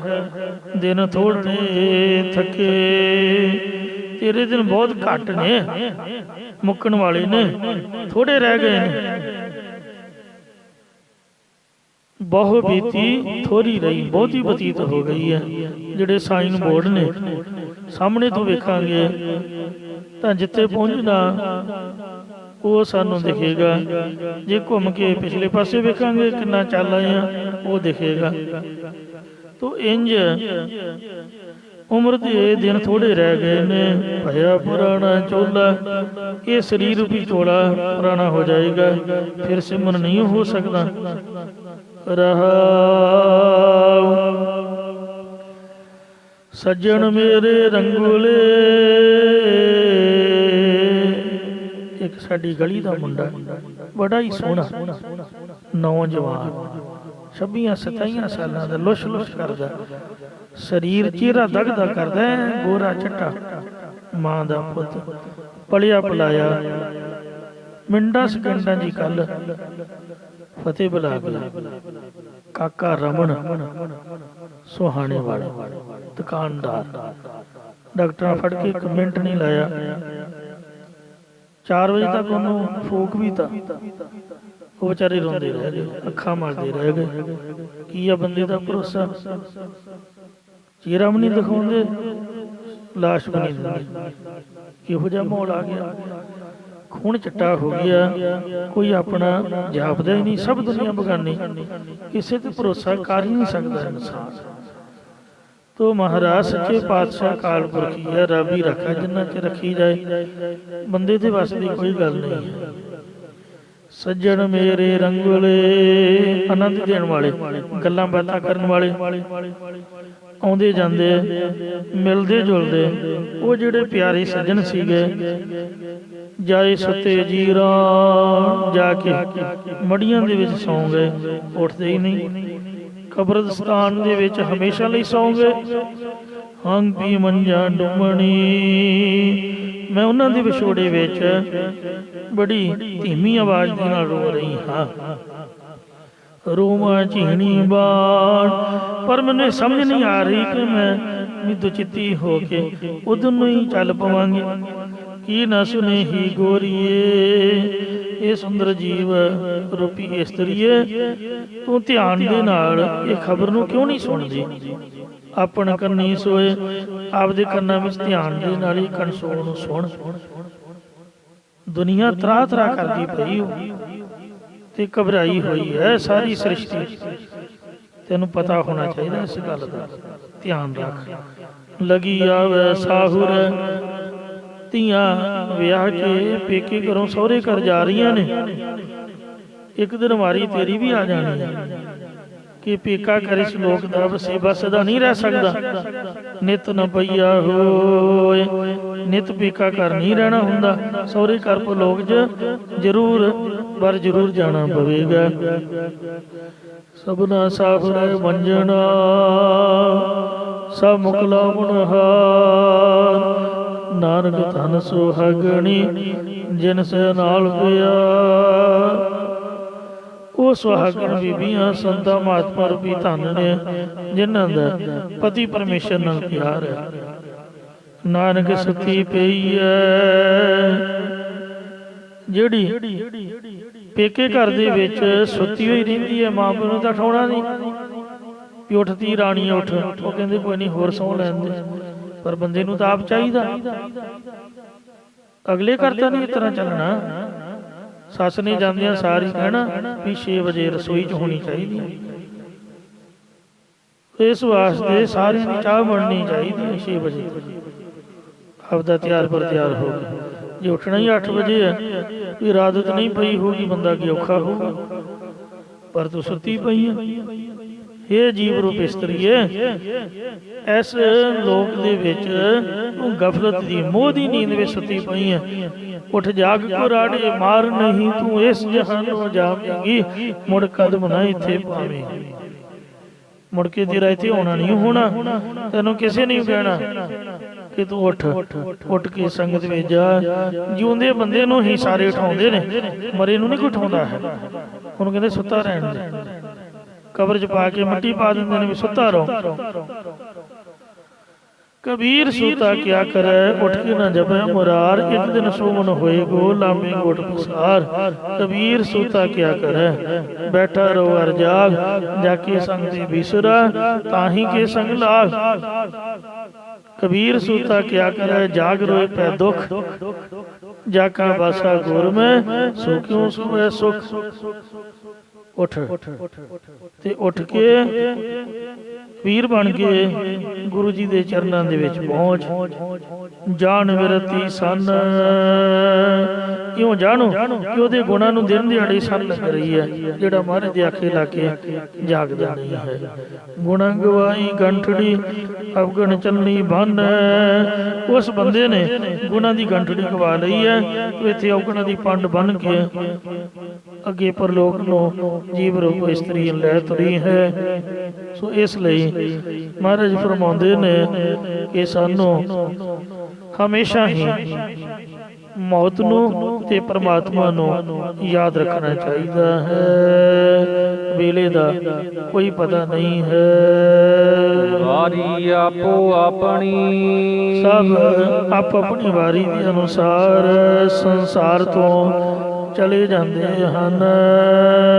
ਕੋਈ ਨਾ ਬੰਧੈ ਧੀਰ, ਕਾਲ ਦੇ ਅੱਗੇ ਕੋਈ ਵੀ ਸਰੀਰ ਕਰਕੇ ਧੀਰਜ ਨਹੀਂ ਬੰਨੇਗਾ। ਰਾਹ ਬੁਰਾ ਪੀਹਾ ਵਲਾ, ਇੱਕ ਗੱਲ ਇਹ ਵੀ ਮਰ ਜਾਣਾ। ਹੁਣ ਦੂਜੀ ਗੱਲ, ਪਰਲੋਕ ਦਾ ਰਸਤਾ ਜਿੱਥੇ ਮਰ ਕੇ ਤੁਰਨਾ ਪੈਣਾ ਹੈ, ਇਹ ਬਹੁਤ ਹੀ ਭੈੜਾ ਹੈ, ਬੜਾ ਭੈਦਾਇਕ ਹੈ ਔਰ ਇੰਨਾ ਕਸ਼ਟ ਵਾਲਾ ਹੈ ਕਿ ਜਿਵੇਂ ਕਿਸੇ ਨੂੰ ਕੁੱਟ ਕੇ ਸੁੱਟਿਆ ਹੋਵੇ, ਉਹਨੂੰ 4 ਦਿਨ ਸੁਰਤ ਨਹੀਂ ਆਉਂਦੀ। ਇਸ ਤਰ੍ਹਾਂ 5 ਮਿੰਟਾਂ ਦੇ ਵਿੱਚ ਹੀ ਯਮਦੂਤ ਸਰੀਰ ਦਿਮਾਗ ਬਦਲਾ ਦਿੰਦੇ ਨੇ। ਪਤਾ ਨਹੀਂ ਲੱਗਦਾ ਮੇਰੇ ਨਾਲ ਬਣ ਕੀ ਗਿਆ, ਕੁਛ ਪਤਾ ਨਹੀਂ ਚੱਲਦਾ। ਇੱਕਦਮ ਅੱਖਾਂ ਖੁੱਲਦੀਆਂ, ਕਹਿੰਦੇ ਓਹੋ ਉਮਰ ਤਾਂ ਇਸ ਤਰ੍ਹਾਂ ਗਈ ਜਿਸ ਤਰ੍ਹਾਂ ਇੱਕ ਸਕਿੰਟ 'ਚ ਸੁਪਨਾ ਛਿਨ-ਭਿਨ ਹੋ ਜਾਂਦਾ। ਅੱਖਾਂ ਖੁੱਲਣ ਤੋਂ ਕੁਝ ਵੀ ਨਹੀਂ ਰਹਿੰਦਾ। ਇੰਝ ਜਾਪਦਾ ਕਿ ਹੁਣੇ ਆਏ ਸੀਗੇ ਤੇ ਹੁਣੇ ਹੀ ਤੁਰ ਚੱਲੇ ਆਏ, ਸੁਪਨੇ ਦੀ ਤਰ੍ਹਾਂ। ਜਗ ਜੀਵਨ ਐਸਾ ਸੁਪਨੇ ਜੈਸਾ, ਜੀਵਨ ਸੁਪਨ ਸਮਾਨ।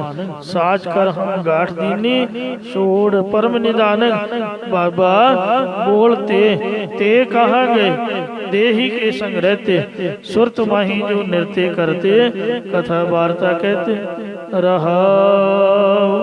तो इसलिए राहु बुरा भी हावला, इस रस्ते दे विच इन्ना बुरा भैड़ा भयदायक सो ये रस्ता है कि दे विच महाराज फरमाउंदे ने सार डूगर असगाह, एक सार पानी का सरोवर यानी नदी है, उसका नाम है बैतरनी नदी। लहू अते भाग दी है, सिर पर ने मुदड़े मूँह करके उहदे सुटिया जाता है। जीव आत्मा बड़ी दुखी होती है, गोते खाती है। एक गल ये है कि इत्थे तां बंदा जहर खा के मर जाता, डुब के मर जाता, सोचता भी शरीर छुट गया, पता नहीं मैं सुखी हो जावांगा। ते पर अगे दुखों का पहाड़ टुटदा है। मरण तो बाद जब बंदा ही मर गया, फिर जीव आत्मा ने मरना थोड़ा, उन्हें दुख भोगना है, मरदी नहीं है। नदी दे विच डुबदी है, गोते खांदी है, मर के छुट नहीं सकती, मरदी हुई नहीं, वो तो पहले ही मरी हुई है। शरीर तो छुटिया होया, जीव आत्मा कष्ट भोगदी है, पर वो किते छुटकारा नहीं कर सकती आप दा। ये नहीं भी जहर खा के या पानी दे गोते खा के वो चढ़ाई कर जाओ, बिल्कुल नहीं, दुख भोगोगी। बैतरनी नदी दे विच डूगर ने, बड़े बड़े पहाड़ ने, ते कहंदे पुरस लात का पंथ दोहिला। गरुड़ पुराण की कथा दे विच लिखिया कि बाल के 100वें हिस्से नालों में पुरसलात नाम एक पुल है, जिहदे उपर दी जीवात्मा नूं लंघाया जांदा है। एक असपत्रन बन है, जिहदे विच दरख्तां दे पत्तरे तलवार की धार नालों भी तिखे ने। जे तुसीं कहो भी इंज किवें हो सकदा, मैं काने सरकड़ा काई वड्डदा रहा कई बार, तो हत्थां दे पता नहीं लगदा सी कदों फिर जांदी सी। वो भी तो तलवार की धार नालों तिखे हुंदे ने। तो इसलिए सो उत्थे जीवात्मा जब जंगल दे विच जांदी, असपत्रन बन दे विच लहू लुहान हुंदी है। बड़े बड़े पहाड़ ने, बड़े बड़े अथाह समुंदर ने, या इस रस्ते दे विच पातशाह फरमाउंदे ने सार डूगर असगाह, अथाह जल है, संसार समुद्र जिन्हों कहंदे ने। उच्चे उच्चे पर्वत आउंदे ने, असपत्रन जंगल विचों लंघना पैंदा है। इसे प्रकार राहो बुरा पीहा बला, जब मार्ग बहुत ਬਹੁਤ ਬੁਰਾ ਤੇ ਭੈਦਾਇਕ ਹੈ। ਜਾਂ ਸੰਸਾਰ ਮਾਰਗ, ਇਸ ਵਿੱਚ ਤ੍ਰਿਸ਼ਨਾ, ਆਸਾ ਰੂਪੀ ਨਦੀ, ਪੰਜਾਂ ਕੋਸ਼ਾਂ ਰੂਪੀ ਪਹਾੜ ਤੇ ਪਦਾਰਥਾਂ ਰੂਪੀ ਪਾਣੀ ਦਾ ਬੇਅਥਾਹ ਸਮੁੰਦਰ ਸੰਸਾਰ ਦਾ ਹੈ। ਇਸੇ ਪ੍ਰਕਾਰ ਰਾਹੋ ਬੁਰਾ ਭੀਹਾਵਲਾ। ਸੰਸਾਰ ਦਾ ਰਸਤਾ ਬਹੁਤ ਬੁਰਾ ਅਤੇ ਭੈਦਾਇਕ ਤੇ ਪਰਮੇਸ਼ਰ ਦੀ ਪ੍ਰਾਪਤੀ ਦਾ ਗਿਆਨ ਰੂਪ ਰਸਤਾ ਬੜਾ ਕਠਿਨ ਹੈ। ਸਰ ਡੂਗਰ ਅਸਗਾਹ। ਉਸ ਮਾਰਗ ਨੂੰ ਛੱਡ ਕੇ ਜੀ ਭੈੜੇ ਸੁਭਾਅ ਵਾਲਾ ਹੋ ਰਿਹਾ ਹੈ। ਗਿਆਨ ਭਗਤੀ ਰੂਪ ਮਾਰਗ ਦੇ ਵਿੱਚ ਸਰ ਤ੍ਰਿਸ਼ਨਾ ਰੂਪੀ ਕੁੰਡ ਤੇ ਕਾਮ ਆਦਿਕ ਰੂਪੀ ਪਰਬਤ ਤੇ ਅਸਗਾ ਸੰਸਾਰ ਸਮੁੰਦਰ ਆਉਂਦਾ ਹੈ। ਰਾਹ ਬੁਰਾ ਭੀਹਾਵਲਾ। ਇਹ ਜਿਹੜਾ ਰਾਹ ਹੈ ਬਹੁਤ ਬੁਰਾ ਅਤੇ ਭਿਆਨਕ ਹੈ। ਸਰ ਡੂਗਰ ਅਸਗਾਹ। ਜਿਹਦੇ ਚ ਸੰਸਾਰ ਸਮੁੰਦਰ ਬੜੇ ਬੜੇ ਉੱਚੇ ਪਹਾੜ, ਰੁਕਾਵਟਾਂ, ਅਸਗਾ ਸਮੁੰਦਰ ਆਉਂਦਾ ਹੈ।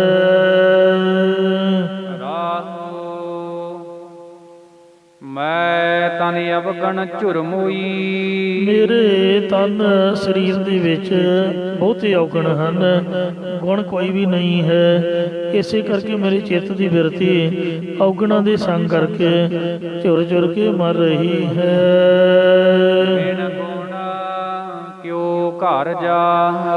ਬਗੈਰ ਸ਼ੁਭ ਗੁਣਾਂ ਤੋਂ ਕਿਵੇਂ ਪਰਲੋਕ ਰੂਪੀ ਘਰ ਦੇ ਵਿੱਚ ਸੂਰ ਪੂਰਵਕ ਜਾਵਾਂਗੇ, ਜਾਂ ਸੱਚਖੰਡ ਰੂਪੀ ਘਰ ਦੇ ਵਿੱਚ ਕਿਸ ਪ੍ਰਕਾਰ ਆਦਰ ਦੇ ਸਹਿਤ ਜਾਵਾਂਗੇ, ਭਾਵ ਨਹੀਂ ਜਾ ਸਕਦੇ। ਗੁਣੀਆ ਗੁਣ ਲੈ ਪ੍ਰਭ ਮਿਲੇ। ਗੁਣਵਾਨ ਪੁਰਖ ਸਤ ਸੰਦੋਖ ਦਇਆ ਧਰਮਾਦ ਗੁਣ ਗੁਰੂ ਉਪਦੇਸ਼ ਦੁਆਰਾ ਲੈ ਕੇ ਪਰਮੇਸ਼ਰ ਨੂੰ ਮਿਲ ਪਏ ਹਨ। ਤਿੰਨ ਕਿਉਂ ਤਿੰਨ ਮਿਲਾਓ ਪਿਆਰ। ਮੈਂ ਉਹਨਾਂ ਗਿਆਨਵਾਨ ਗੁਣਵਾਨ ਪੁਰਖਾਂ ਨੂੰ ਪਿਆਰ ਨਾਲ ਕਿਵੇਂ ਮਿਲਾਂ, ਇਹਦਾ ਆਪ ਹੀ ਉੱਤਰ ਦਿੰਦੇ ਹਨ। ਤਿਨ ਹੀ ਜੈਸੀ ਥੀ ਰਹਾ। ਸੋ ਉਹਨਾਂ ਪੁਰਖਾਂ ਵਰਗੀ ਹੋ ਕੇ ਰਹਿਣਾ ਕਰ। ਜਪ ਜਪ ਹਿਰਦੈ ਮੁਰਾਰ। ਜਿਹੜੇ ਹਿਰਦੇ ਵਿੱਚ ਮੁਰਾਰੀ ਪਰਮੇਸ਼ਰ ਦੇ ਨਾਮ ਨੂੰ ਜਪ ਜਪ ਕੇ ਅਭਿਆਸੀ ਬਣੇ ਨੇ, ਉਹਨਾਂ ਪੁਰਖਾਂ ਵਰਗੇ ਹੀ ਗੁਣਾਂ ਵਾਲੇ ਬਣੋ। ਜੇ ਗੁਣ ਹੋਵਣ ਸਾਜਣਾ, ਮਿਲ ਸਾਂਝ ਕਰੀਜੈ, ਸਾਂਝ ਕਰੀਜੈ ਗੁਣ ਕੇਰੀ, ਗੁਣਾ ਛੋੜਿਆ ਗੁਣ ਚੱਲੀਐ। ਪਾਸ਼ਾ ਦਾ ਬਚਨ ਹੈ, ਗੁਣਾ ਕਾ ਹੋਵੇ ਵਾਸੁਲਾ, ਕਢਵਾਸ ਲਈਜੈ। ਸੋ ਜੇ ਸੁਗੰਧੀ ਲੈਣ ਵਾਲਾ ਭੌਰਾ ਬਣ ਕੇ ਗੁਣਾਂ ਨੂੰ ਧਾਰਨ ਵਾਲਾ ਹੋਵੇ ਤਾਂ ਹਰੇਕ ਦੇ ਵਿੱਚ ਕੋਈ ਨਾ ਕੋਈ ਗੁਣ ਜ਼ਰੂਰ ਹੁੰਦਾ। ਛੋਟਾ ਜਿਹਾ ਨਿਆਣਾ ਵੀ ਹੈ, ਉਹਦੇ 'ਚ ਵੀ ਗੁਣ ਹੈ। ਸਾਡੇ ਗਿਆਨੀ ਜੀ ਹੁੰਦੇ ਸੀ, ਗਿਆਨੀ ਜਸਵੰਤ ਸਿੰਘ ਦੋਧਰ ਵਾਲੇ, ਹੁਣ ਵੀ ਨੇ। ਉਹਨਾਂ ਦਾ ਸੁਭਾਅ ਹੈ, ਜਦੋਂ ਵੀ ਉਹਨਾਂ ਕੋਲ ਬੈਠਣਾ ਕਹਿਣਾ ਵਰਜਿਸ਼ ਕਰੋ, ਇੰਜ ਕਰੋ, ਉਂਝ ਕਰੋ। ਕਹਿੰਦੇ ਵੇਖੋ, ਮੈਨੂੰ ਉਹਨਾਂ ਦੀ ਗੱਲ ਯਾਦ ਹੈ ਵੀ ਛੋਟਾ ਜਿਹਾ ਨਿਆਣਾ, ਬੱਚੇ ਦਾ ਗੁਣ ਵੇਖੋ, ਉਹਦੇ 'ਚ ਵੀ ਗੁਣ ਹੈ। ਬੱਚੇ 'ਚ ਵੀ ਨਿਆਣੇ ਨੂੰ ਲੰਮੇ ਪਾ ਦਿਓ, ਛੋਟੇ ਜਿਹੇ ਬੱਚੇ ਨੂੰ ਜਿਹੜਾ ਤੁਰਨਾ ਨਹੀਂ ਜਾਣਦਾ ਤੇ ਰਿੜਨਾ ਨਹੀਂ ਜਾਣਦਾ, ਉਹ ਕਦੀ ਆਰਾਮ ਨਾਲ ਨਹੀਂ ਪਏਗਾ। ਲੰਮੇ ਪਿਆ ਹੀ ਲੱਤਾਂ ਮਾਰੀ ਜਾਊਗਾ, ਬਾਹਾਂ ਮਾਰੀ ਜਾਊਗਾ, ਮਤਲਬ ਵਰਜਿਸ਼ ਕਰਦਾ। ਛੋਟਾ ਜਿਹਾ ਬੱਚਾ ਵੀ ਕਹਿੰਦੇ ਵਰਜਿਸ਼ ਕਰਦਾ। ਤੁਸੀਂ ਚੰਗੇ ਭਲੇ ਸਿਆਣੇ ਹੋ, ਤੁਸੀਂ ਕਿਉਂ ਨਹੀਂ ਸਰੀਰ ਹਿਲਾਉਂਦੇ ਭਾਈ? ਤੰਦਰੁਸਤੀ ਦਾ ਇਹ ਖਜ਼ਾਨਾ ਹੈ। ਉਹਨਾਂ ਨੂੰ ਐਨਕ ਨਹੀਂ ਸੀ ਲੱਗੀ, 85 ਸਾਲ ਦੀ ਉਮਰ ਤੱਕ ਮੈਂ ਦਰਸ਼ਨ ਕੀਤੇ। ਤੋ ਇਸ ਵਾਸਤੇ ਮਹਾਰਾਜ ਕਹਿੰਦੇ ਨੇ ਵੀ ਹਰੇਕ ਵਿੱਚ ਗੁਣ ਹੈ, ਉਹਦੀ ਤੋਂ ਸੁਗੰਧੀ ਲਓ, ਗੁਣਾਂ ਦੀ ਕਢਵਾਸ ਲਈ ਜੈ। ਗੁਣਾਂ ਦੀ ਸੁਗੰਧੀ ਲੈਣਾ ਕਰੋ। ਜੇਕਰ ਜੀਵ ਦੇ ਕੋਲ ਸੁਗੰਧਿਤ ਨੇਕੀਆਂ ਦਾ ਡੱਬਾ ਹੋਵੇ, ਉਹਨੂੰ ਇਹਦੇ ਵਿੱਚੋਂ ਸੁਗੰਧੀ ਲੈ ਲੈਣੀ ਉਚਿਤ ਹੈ। ਜੇ ਗੁਣ ਹੋਵਣ ਸਾਜਣਾ, ਮਿਲ ਸਾਂਝ ਕਰੀ ਜੈ। ਤੋ ਜੇਕਰ ਤੂੰ ਚਾਹੁੰਦਾ ਹੈ ਕਿ ਤੇਰੇ ਅੰਦਰ ਗੁਣ ਪੈਦਾ ਹੋਣ, ਤਾਂ ਗੁਰਮੁਖਾਂ ਨੂੰ ਮਿਲ ਤੇ ਮਿਲ ਕੇ ਉਹਨਾਂ ਨਾਲ ਗੁਣਾਂ ਦੀ ਸਾਂਝ ਕਰਨੀ ਚਾਹੀਦੀ ਹੈ। ਸਾਂਝ ਕਰੀ ਜੈ ਗੁਣ ਕੇਰੀ, ਛੋੜ ਅਵਗਣ ਚੱਲੀਐ। ਗੁਰਮੁਖਾਂ ਦੇ ਨਾਲ ਗੁਣਾਂ ਦੀ ਸਾਂਝ ਕਰਨੀ ਚਾਹੀਦੀ ਹੈ। ਇਸ ਤਰ੍ਹਾਂ ਅੰਦਰੋਂ ਔਗਣ ਤਿਆਗ ਕੇ ਜੀਵਨ ਰਾਹ ਤੇ ਤੁਰ ਸਕੀਦਾ। ਆਪਦੇ ਆਪ ਅਸੀਂ ਔਗਣਾਂ ਨੂੰ ਛੱਡ ਨਹੀਂ ਸਕਦੇ। ਕਹਿੰਦੇ ਬਹੀਆ ਪੜ੍ਹਿਆ ਭਾ, ਜਿਹੜੇ ਨਾਮ ਦੀ ਪੜ੍ਹਾਈ ਪੜ੍ਹੇ ਹੋਏ ਨੇ, ਗੁਣਾਂ ਵਾਲੇ ਨੇ, ਉਹਨਾਂ ਦੇ ਕੋਲ ਬੈਠੋ ਤਾਂ ਸੁਤੇ ਸਿੱਧ ਔਗਣ ਨਿਕਲ ਜਾਂਦੇ ਨੇ। ਪਹਿਰੇ ਪਟੰਬਰ ਕਰ ਅਡੰਬਰ, ਜਿਸ ਤਰ੍ਹਾਂ ਆਪਾਂ ਸੋਹਣੇ ਸੋਹਣੇ ਕੱਪੜੇ ਪਾਉਂਦੇ ਆ, ਇਸ ਤਰ੍ਹਾਂ ਰੇਸ਼ਮੀ ਵਸਤਰਾਂ ਦੀ ਤਰ੍ਹਾਂ ਸਭ ਨਾਲ ਪ੍ਰੇਮ ਵਾਲਾ ਵਰਤਾਵ ਕਰ ਤੇ ਭਲਾਈ ਦੇ ਸੋਹਣੇ ਉਦਮ ਕਰਕੇ ਵਿਕਾਰਾਂ ਦੇ ਟਾਕਰੇ ਤੇ ਜੀਵਨ ਕੋਲ ਜਿੱਤਿਆ ਜਾ ਸਕਦਾ ਹੈ। ਆਪਣਾ ਪਿੜ ਮੱਲੀਐ, ਨੇਕੀਆਂ ਜਿਹੜੀਆਂ ਕਰਨੀਆਂ ਨੇ ਇਹ ਰੇਸ਼ਮੀ ਵਸਤਰ ਪਹਿਨਣੇ ਨੇ, ਭਲਾਈ ਦੀ ਸਜਾਵਟ ਕਰਨੀ ਤੇ ਆਪਣੇ ਮਕਾਨ ਤੇ ਇਸ ਤਰ੍ਹਾਂ ਕਬਜ਼ਾ ਕਰਕੇ ਸੰਸਾਰ ਦੀ ਬਾਜੀ ਨੂੰ ਜਿੱਤ ਸਕੀਦਾ। ਇੰਜ ਜਿੱਥੇ ਜਾਏ ਬਹੀਐ, ਭਲਾ ਕਹੀਐ, ਝੋਲ ਅੰਮ੍ਰਿਤ ਪੀਜੈ।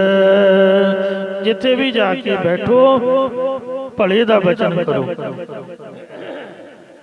ਕਦੀ ਵੀ ਔਗਣ ਨਾ ਫਰੋਲੋ, ਕਦੀ ਕਿਸੇ ਦੇ ਮਨ ਵਿੱਚ ਦੁਬਿਧਾ ਖੜੀ ਨਾ ਕਰੋ, ਕੋਈ ਲੜਾਈ ਵਾਲੀ ਗੱਲ ਨਾ ਕਰੋ, ਕੋਈ ਝਗੜਾ ਨਾ ਪਾਓ।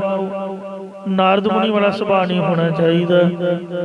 ਜਿੱਥੇ ਜਾਏ ਬਹੀਐ, ਭਲਾ ਕਹੀਐ, ਜਿੱਥੇ ਜਾ ਕੇ ਬੈਠੋ ਤੇ ਸੁਲ੍ਹਾ ਸਫਾਈ ਦਾ, ਕ੍ਰੋਧ ਨੂੰ ਮੇਟਣ ਦਾ ਬਚਨ ਆਖੋ, ਨਾਮ ਦਾ ਬਚਨ ਕਹੋ, ਝੋਲੀ ਅੰਮ੍ਰਿਤ ਪੀਜੈ।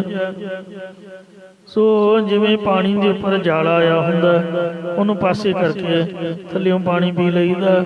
ਇੰਜ ਸੋ ਇਹ ਜਿਹੜਾ ਬੂਰ ਹੈ ਮਾਇਆ ਦਾ, ਪਰੇ ਕਰਕੇ ਨਾਮ ਅੰਮ੍ਰਿਤ ਜਪੋ। ਗੁਣਾ ਕਾਹੂ ਹੈ ਵਾਸੁਲਾ, ਕੱਢ ਵਾਸ ਲਈ ਜੈ। ਜੇ ਗੁਣਾਂ ਦਾ ਵਾਸਲਾ ਸੁਗੰਧੀ ਲੈਣ ਵਾਲਾ ਹੋਵੇ ਤੇ ਗੁਣਾਂ ਦੀ ਸੁਗੰਧੀ ਲੈ ਲੈਣੀ ਕਰੇ।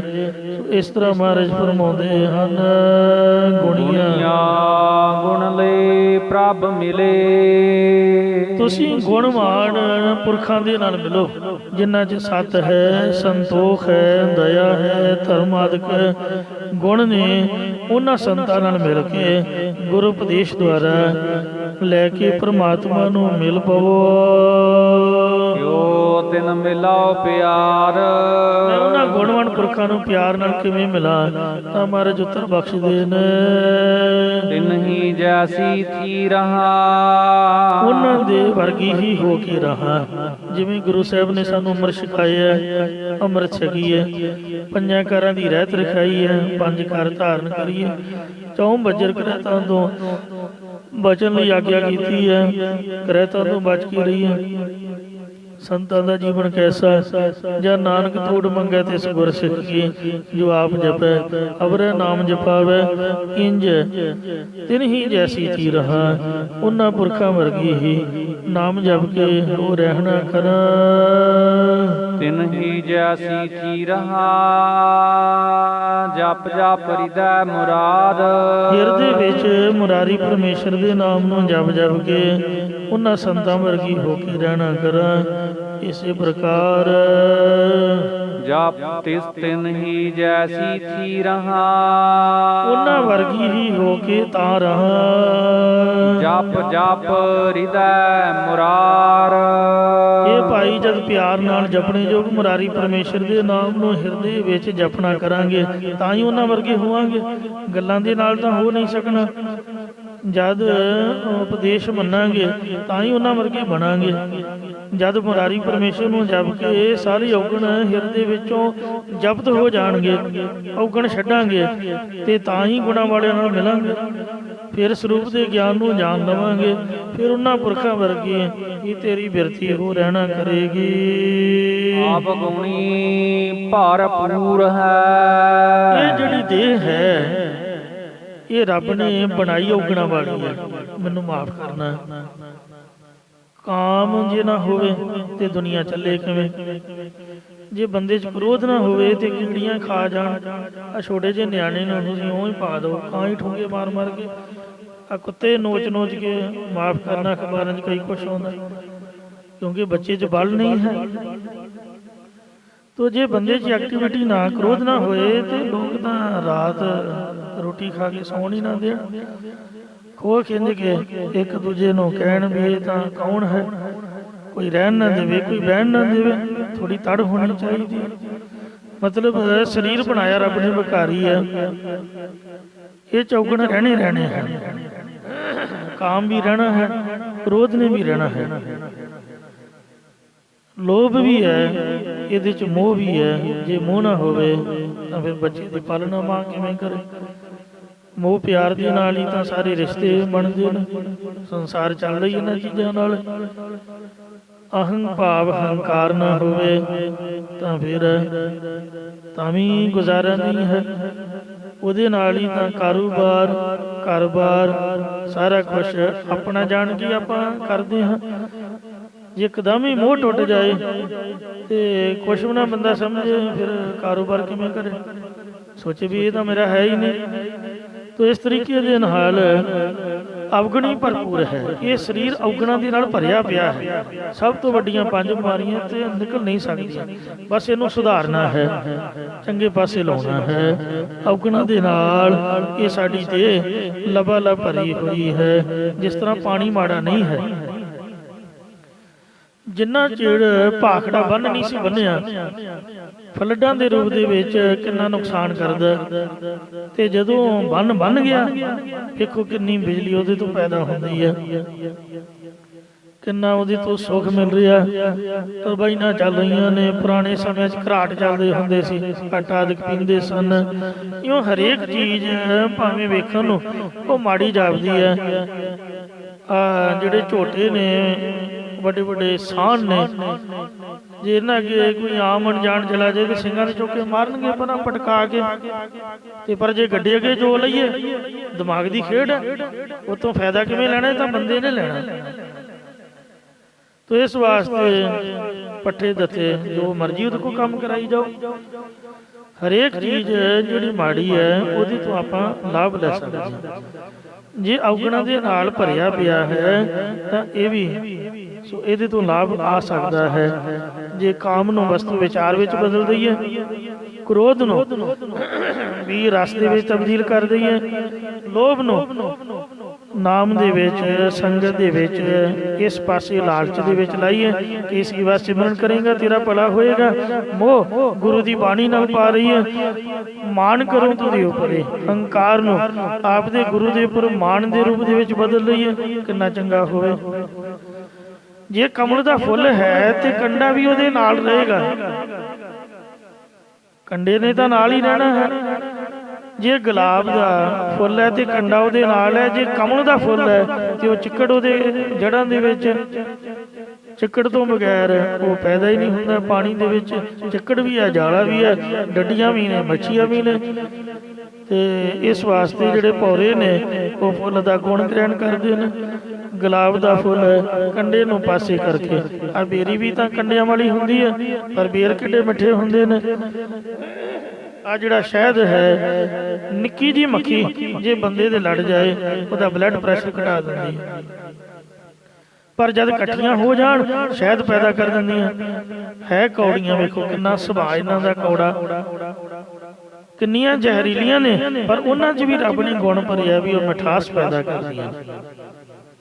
ਇਸ ਵਾਸਤੇ ਜੇ ਦੇਹ ਔਗਣਾਂ ਵਾਲੀ ਹੈ ਤੇ ਸੋਚਣਾ ਆਪਾਂ ਹੈ ਵੀ ਇਹਦੇ ਤੋਂ ਗੁਣ ਕਿਵੇਂ ਲੈਣਾ ਹੈ। ਗੁਣ ਪੀ ਵਸੈ ਨਾਲ, ਗੁਣ ਵੀ ਇਹਦੇ ਵਿੱਚ ਹੀ ਵਸਦੇ ਨੇ। ਇਸ ਲਈ ਕੋਈ ਵੀ ਬੰਦਾ ਮਾੜਾ ਨਹੀਂ ਹੁੰਦਾ। ਸ੍ਰੀ ਗੁਰੂ ਨਾਨਕ ਦੇਵ ਜੀ ਨੇ ਬੰਦਿਆਂ ਨੂੰ ਕਦੀ ਨਹੀਂ ਮਾਰਿਆ, ਬਿਲਕੁਲ ਨਹੀਂ। ਜੇ ਕਿਸੇ ਨੇ ਮਹਾਰਾਜ ਨੂੰ ਮਾਰਨ ਦਾ ਯਤਨ ਵੀ ਕੀਤਾ, ਸਤਿਗੁਰੂ ਨੇ ਉਹਦਾ ਭਲਾ ਕੀਤਾ। ਕਿਉਂ? ਕਿਉਂਕਿ ਮਹਾਰਾਜ ਨੂੰ ਸਮਝ ਸੀ ਵੀ ਬੰਦਾ ਮਾੜਾ ਨਹੀਂ ਹੈ, ਬੰਦੇ ਦਾ ਸੁਭਾਅ ਮਾੜਾ ਹੈ। ਉਹਦੀ ਜਾਨ ਕੱਢਣ ਦੀ ਬਜਾਏ, ਬੰਦੇ ਦੀ ਉਹਨੂੰ ਮਾਰਨ ਦੀ ਬਜਾਏ ਉਹਦੇ ਔਗਣਾਂ ਨੂੰ ਮਹਾਰਾਜ ਨੇ ਮਾਰ ਸੁੱਟਿਆ। ਜੇ ਤੁਹਾਡੇ 'ਚ ਤਾਕਤ ਤੇ ਬੰਦੇ ਦੇ ਔਗਣ ਮਾਰ ਕੇ ਦਿਖਾਓ। ਅੱਜ ਕੱਲ ਇਹ ਬੜਾ ਪ੍ਰਚਾਰ ਹੋ ਰਿਹਾ ਕਿ ਫਾਂਸੀ ਦੀ ਸਜ਼ਾ ਮਾਫ ਹੋਣੀ ਚਾਹੀਦੀ ਹੈ। ਫਾਂਸੀ ਦੀ ਸਜ਼ਾ ਹੀ ਕੋਈ ਨਹੀਂ। ਜੇ ਬੰਦਾ ਹੀ ਮਰ ਗਿਆ ਉਹਨੂੰ ਕਾਹਦੀ ਸਜ਼ਾ ਹੋਈ? ਸਜ਼ਾ ਤਾਂ ਜਿਉਂਦੇ ਨੂੰ ਹੁੰਦੀ ਹੈ। ਜਿਉਂਦੇ ਨੂੰ ਸਜ਼ਾ ਦਿਓ, ਕਿੰਨੀ ਮਰਜ਼ੀ ਸਖਤ ਦੇ ਦਿਓ। ਗਲ 'ਚ ਫਾਹ ਪਾ ਕੇ ਰੱਸਾ ਘੁੱਟ ਕੇ ਮਾਰ ਦੇਣਾ ਕੋਈ ਸਜ਼ਾ ਥੋੜ੍ਹਾ, ਜਾਂ ਗੋਲੀ ਮਾਰ ਕੇ ਮਾਰ ਦੇਣਾ ਕੋਈ ਸਜ਼ਾ ਨਹੀਂ ਹੈ। ਫਾਂਸੀ ਦੀ ਕੋਈ ਸਜ਼ਾ ਨਹੀਂ ਹੈ। ਜਿਉਂਦੇ ਨੂੰ ਜਿੰਨਾ ਮਰਜ਼ੀ ਸਜ਼ਾ ਦਿਓ। ਇਸ ਤਰੀਕੇ ਦੇ ਨਾਲ ਸ੍ਰੀ ਗੁਰੂ ਨਾਨਕ ਦੇਵ ਜੀ ਨੇ ਸਜ਼ਾ ਵੀ ਨਹੀਂ ਦਿੱਤੀ ਤੇ ਸੁਧਾਰ ਵੀ ਦਿੱਤਾ ਹੈ, ਔਗਣਾਂ ਨੂੰ ਮਾਰਿਆ ਹੈ। ਗੁਣ ਭੀ ਵਸੈ ਨਾਲ, ਇਉਂ ਔਗਣਾਂ ਦੇ ਨਾਲ ਗੁਣ ਵੀ ਵਸਦੇ ਹਨ। ਬਿਨ ਸਤਿਗੁਰ ਗੁਣ ਨਾ ਜਾਪਨੀ, ਪਰ ਔਗਣਾਂ ਦੇ ਨਾਲ ਗੁਣ ਟੱਕੇ ਹੁੰਦੇ ਨੇ। ਸੱਚੇ ਗੁਰੂ ਤੋਂ ਬਿਨਾਂ ਸ਼ੁਭ ਗੁਣ ਜਾਣੇ ਨਹੀਂ ਜਾਂਦੇ, ਪ੍ਰਗਟ ਨਹੀਂ ਹੁੰਦੇ ਹਨ। ਵਿਚਰ ਸ਼ਬਦ ਨਾ ਕਰੇ ਵਿਚਾਰ, ਜਿੰਨਾ ਚਿਰ ਗੁਰੂ ਉਪਦੇਸ਼ ਦੀ ਹਿਰਦੇ ਵਿੱਚ ਵਿਚਾਰ ਨਾ ਕਰੇ। ਮੁੰਡੇ ਉਹੀ ਨੇ ਸਾਡੇ ਜਿਹੜੇ ਅੱਜ ਕੱਲ ਕੀ ਮੈਂ ਆਖਾਂ ਚਿੱਟਾ ਤੇ ਕਾਲਾ ਤੇ ਸਮੈਕ ਤੇ ਫਲਾਣਾ ਤੇ ਢੀਂਗੜਾ ਕਈ ਕੁਛ ਮੁਰਕੀਆਂ ਪਾਈ ਫਿਰਦੇ ਨੇ, ਕੇਸ ਮਨਾਈ ਜਾਂਦੇ ਨੇ। ਤੇ ਵੇਖੋ ਕਿੰਨੀ ਬੁਰੀ ਹਾਲਤ ਹੋਈ ਪਈ ਹੈ। ਉਹੀ ਮੁੰਡੇ ਨੇ। ਮਹਾਂਪੁਰਖ ਬਾਬਾ ਜਰਨੈਲ ਸਿੰਘ ਜੀ ਖਾਲਸਾ ਪਿੰਡਾਂ ਵਾਲੇ ਸੰਤ, ਮੈਂ ਆਪ ਦੀਆਂ ਅੱਖਾਂ ਨਾਲ ਵੇਂਦਾ ਰਿਹਾ, ਨੌਜਵਾਨ ਇੰਨੇ ਕਮਲੇ ਹੋ ਜਾਂਦੇ ਸੀ ਜਦ ਉਹਨਾਂ ਨੂੰ ਵੇਖਦੇ ਸੀ। ਅੱਜ ਵੀ ਇਸੇ ਤਰ੍ਹਾਂ ਉਹਨਾਂ ਦੀ ਆਵਾਜ਼ ਜਦ ਉਹਨਾਂ ਦੇ ਕੰਨੀ ਪੈਂਦੀ ਹੈ ਤੇ ਪਤਾ ਨਹੀਂ ਕੀ ਹੋ ਜਾਂਦਾ ਉਹਨਾਂ ਨੂੰ, ਨੌਜਵਾਨਾਂ ਨੂੰ। ਇੰਨੇ ਉਹਨਾਂ ਮਹਾਂਪੁਰਖਾਂ ਦੀ ਸੋ ਬਖਸ਼ਿਸ਼ ਸੀ ਰੱਬ ਦੀ ਉਹਨਾਂ ਦੇ ਉੱਪਰ। ਉਹਨਾਂ ਦੇ ਚਿਹਰੇ ਦਾ ਜਾਹੋ ਜਲਾਲ ਸੀ। ਉਹਨਾਂ ਦੇ ਦਰਸ਼ਨ ਕਰਕੇ ਬੁਰਾ ਬੰਦਾ ਵੀ ਚੰਗਾ ਬਣ ਜਾਂਦਾ। ਔਰ ਉਹਨਾਂ ਨੇ ਬੜੇ ਬੜੇ ਧਰਮ ਦੇ ਕਾਰਜ ਕੀਤੇ, ਕੋਈ ਬੁਰਾ ਕਰਮ ਨਹੀਂ ਕੀਤਾ। ਅੱਜ ਤੱਕ ਰਿਕਾਰਡ ਹੈ ਉਹਨਾਂ ਮਹਾਂਪੁਰਖਾਂ ਦਾ। ਕਿਸੇ ਥਾਣੇ ਵਿੱਚ, ਕਿਸੇ ਕੋਰਟ ਕਚਹਿਰੀ 'ਚ ਉਹਨਾਂ ਦਾ ਕੇਸ ਨਹੀਂ ਚੱਲਦਾ। ਕਿਸੇ ਥਾਣੇ 'ਚ ਉਹਨਾਂ ਦੇ ਵਿਰੁੱਧ ਕੋਈ FIR ਦਰਜ ਨਹੀਂ। ਕਿਤੇ ਕੋਈ ਰਿਕਾਰਡ ਉਹਦਾ ਨਾ ਕੋਈ ਬੁਰਾ ਨਹੀਂ। ਸੱਚੇ ਸੁੱਚੇ ਮਹਾਂਪੁਰਖ ਬੜਿਆਂ ਨੂੰ ਅੰਮ੍ਰਿਤ ਛਕਾਇਆ ਤੇ ਜਵਾਨਾਂ ਨੂੰ ਸਾਧ ਸੰਗਤ ਜੀਓ ਆਪ ਦੇ ਸੰਪਰਕ ਲਿਆ ਕੇ ਕਈ ਧਰਮ ਦੇ ਕਾਰਜ ਕਰਾਏ। ਤੋ ਗੁਰੂ ਮਹਾਰਾਜ ਸਾਹਿਬ ਸੱਚੇ ਪਾਤਸ਼ਾਹ ਕਿਰਪਾ ਕਰਨ। ਔਗਣਾਂ ਵਾਲਾ ਵੀ ਕਹਿੰਦੇ ਗੁਣ ਵਾਲਾ ਹੋ ਸਕਦਾ ਹੈ। ਇਹ ਦੇਹ ਜਿੰਨੀ ਮਰਜ਼ੀ ਮਾੜੀ ਹੈ, ਪਰ ਜੇ ਗੁਰੂ ਦੇ ਸ਼ਬਦ ਨੂੰ ਸੁਣ ਲਏ ਤਾਂ ਇਹਦੇ ਵਿੱਚੋਂ ਵੀ ਗੁਣ ਪ੍ਰਗਟ ਹੋ ਸਕਦੇ ਹਨ। ਸਾਡਾ ਇੱਕ ਡਰਾਇੰਗ ਮਾਸਟਰ ਹੁੰਦਾ ਸੀ ਤੇ ਉਹਦੀ ਬੜੀ ਬੁਰੀ ਹਾਲਤ ਹੋਈ, ਨਿਆਣੇ ਘਰ ਵਾਲੀ ਵਿਚਾਰੀ ਤਾਂ। ਤੇ ਇੱਕ ਵਾਰ ਮੈਨੂੰ ਕਹਿੰਦਾ ਵੀ ਜਤਿੰਦਰ ਸਿੰਘ, ਮੈਂ ਕਿਹਾ ਦੱਸੋ ਜੀ। ਕਹਿੰਦੇ ਹੁਣ ਮੈਂ ਅੰਮ੍ਰਿਤ ਛਕ ਲਿਆ ਤੇ ਮੈਂ ਪਾਠ ਕਰਨ ਲੱਗ ਪਿਆ ਤੇ ਮੇਰੀ ਰੋਲ ਲਾ ਦਿਆ। ਮੈਂ ਕਿਹਾ ਜੀ 7 ਵਜੇ। ਤੇ ਜਦੋਂ ਵੀ ਹੁਣ ਪਿੰਡ ਜਾਈਦਾ ਉਹ ਲੱਭਦਾ ਰਹਿੰਦਾ, ਸੁਨੇਹਾ ਦਿੰਦਾ ਵੀ ਜਦੋਂ ਆਇਆ ਮੈਨੂੰ ਕहीं ਵੀ ਮਿਲ ਕੇ ਜਾਏ। ਅਖੰਡ ਪਾਠ, ਪਰ ਇੰਨੇ ਪਿਆਰ ਦੇ ਨਾਲ। ਬੁਰਾ ਬੰਦਾ ਜੇ ਸੁਧਰ ਜਾਏ ਉਹਦੇ ਵਰਗਾ ਚੰਗਾ ਬੰਦਾ ਨਹੀਂ ਕੋਈ ਹੋ ਸਕਦਾ, ਕਿਉਂਕਿ ਉਹਨੇ ਸਭ ਕੁਝ ਖਾਧਾ ਪੀਤਾ ਹੁੰਦਾ, ਵੇਖਿਆ ਹੁੰਦਾ। ਇਸ ਲਈ ਕੋਈ ਵੀ ਇਨਸਾਨ ਬੁਰਾ ਨਹੀਂ ਹੈ। ਜੇ ਮਹਾਰਾਜ ਦੀ ਕਿਰਪਾ ਹੋ ਜਾਏ ਤੇ ਬੁਰਿਆਂ ਨਾਲ ਬੁਰਿਆਈ ਕਰਨੀ, ਮਾਫ ਕਰਨ ਕੋਈ ਸਿਆਣੇ, ਬੁਰਿਆਂ ਨਾਲ ਫਿਰ ਨੇਕੀ ਕਰਨੀ, ਇਹ ਗੁਰੂ ਨਾਨਕ ਜਾਣੇ। ਇਹ ਗੁਰੂ ਨਾਨਕ ਮਹਾਰਾਜ ਸੱਚੇ ਪਾਤਸ਼ਾਹ ਦੇ ਘਰ ਦੀ ਸਿਫਤ ਹੈ। ਭੁੱਲਾਂ ਚੁੱਕਾਂ ਖਿਮਾ ਕਰਨੀ ਹੈ ਜੀ, ਅੱਗੇ ਤੋਂ ਸਮਤ ਬਖਸ਼ਣੇ। ਸਹੀ ਜੈਸੀ ਥੀ ਰਹਾ, ਜਪ ਜਪ ਹਿਰਦੈ ਮੁਰਾਦ, ਅਵਗੁਣੀ ਭਰਪੂਰ ਹੈ, ਗੁਣ ਭੀ ਵਸੈ ਨਾਲ। ਬਿਨ ਸਤਿਗੁਰ ਗੁਣ ਨਾ ਜਾਪਣੀ, ਜਿਚਰ ਸ਼ਬਦ ਨਾ ਕਰੇ ਵਿਚਾਰ। ਵਾਹਿਗੁਰੂ ਜੀ ਕਾ ਖਾਲਸਾ, ਵਾਹਿਗੁਰੂ ਜੀ ਕੀ ਫਤਿਹ।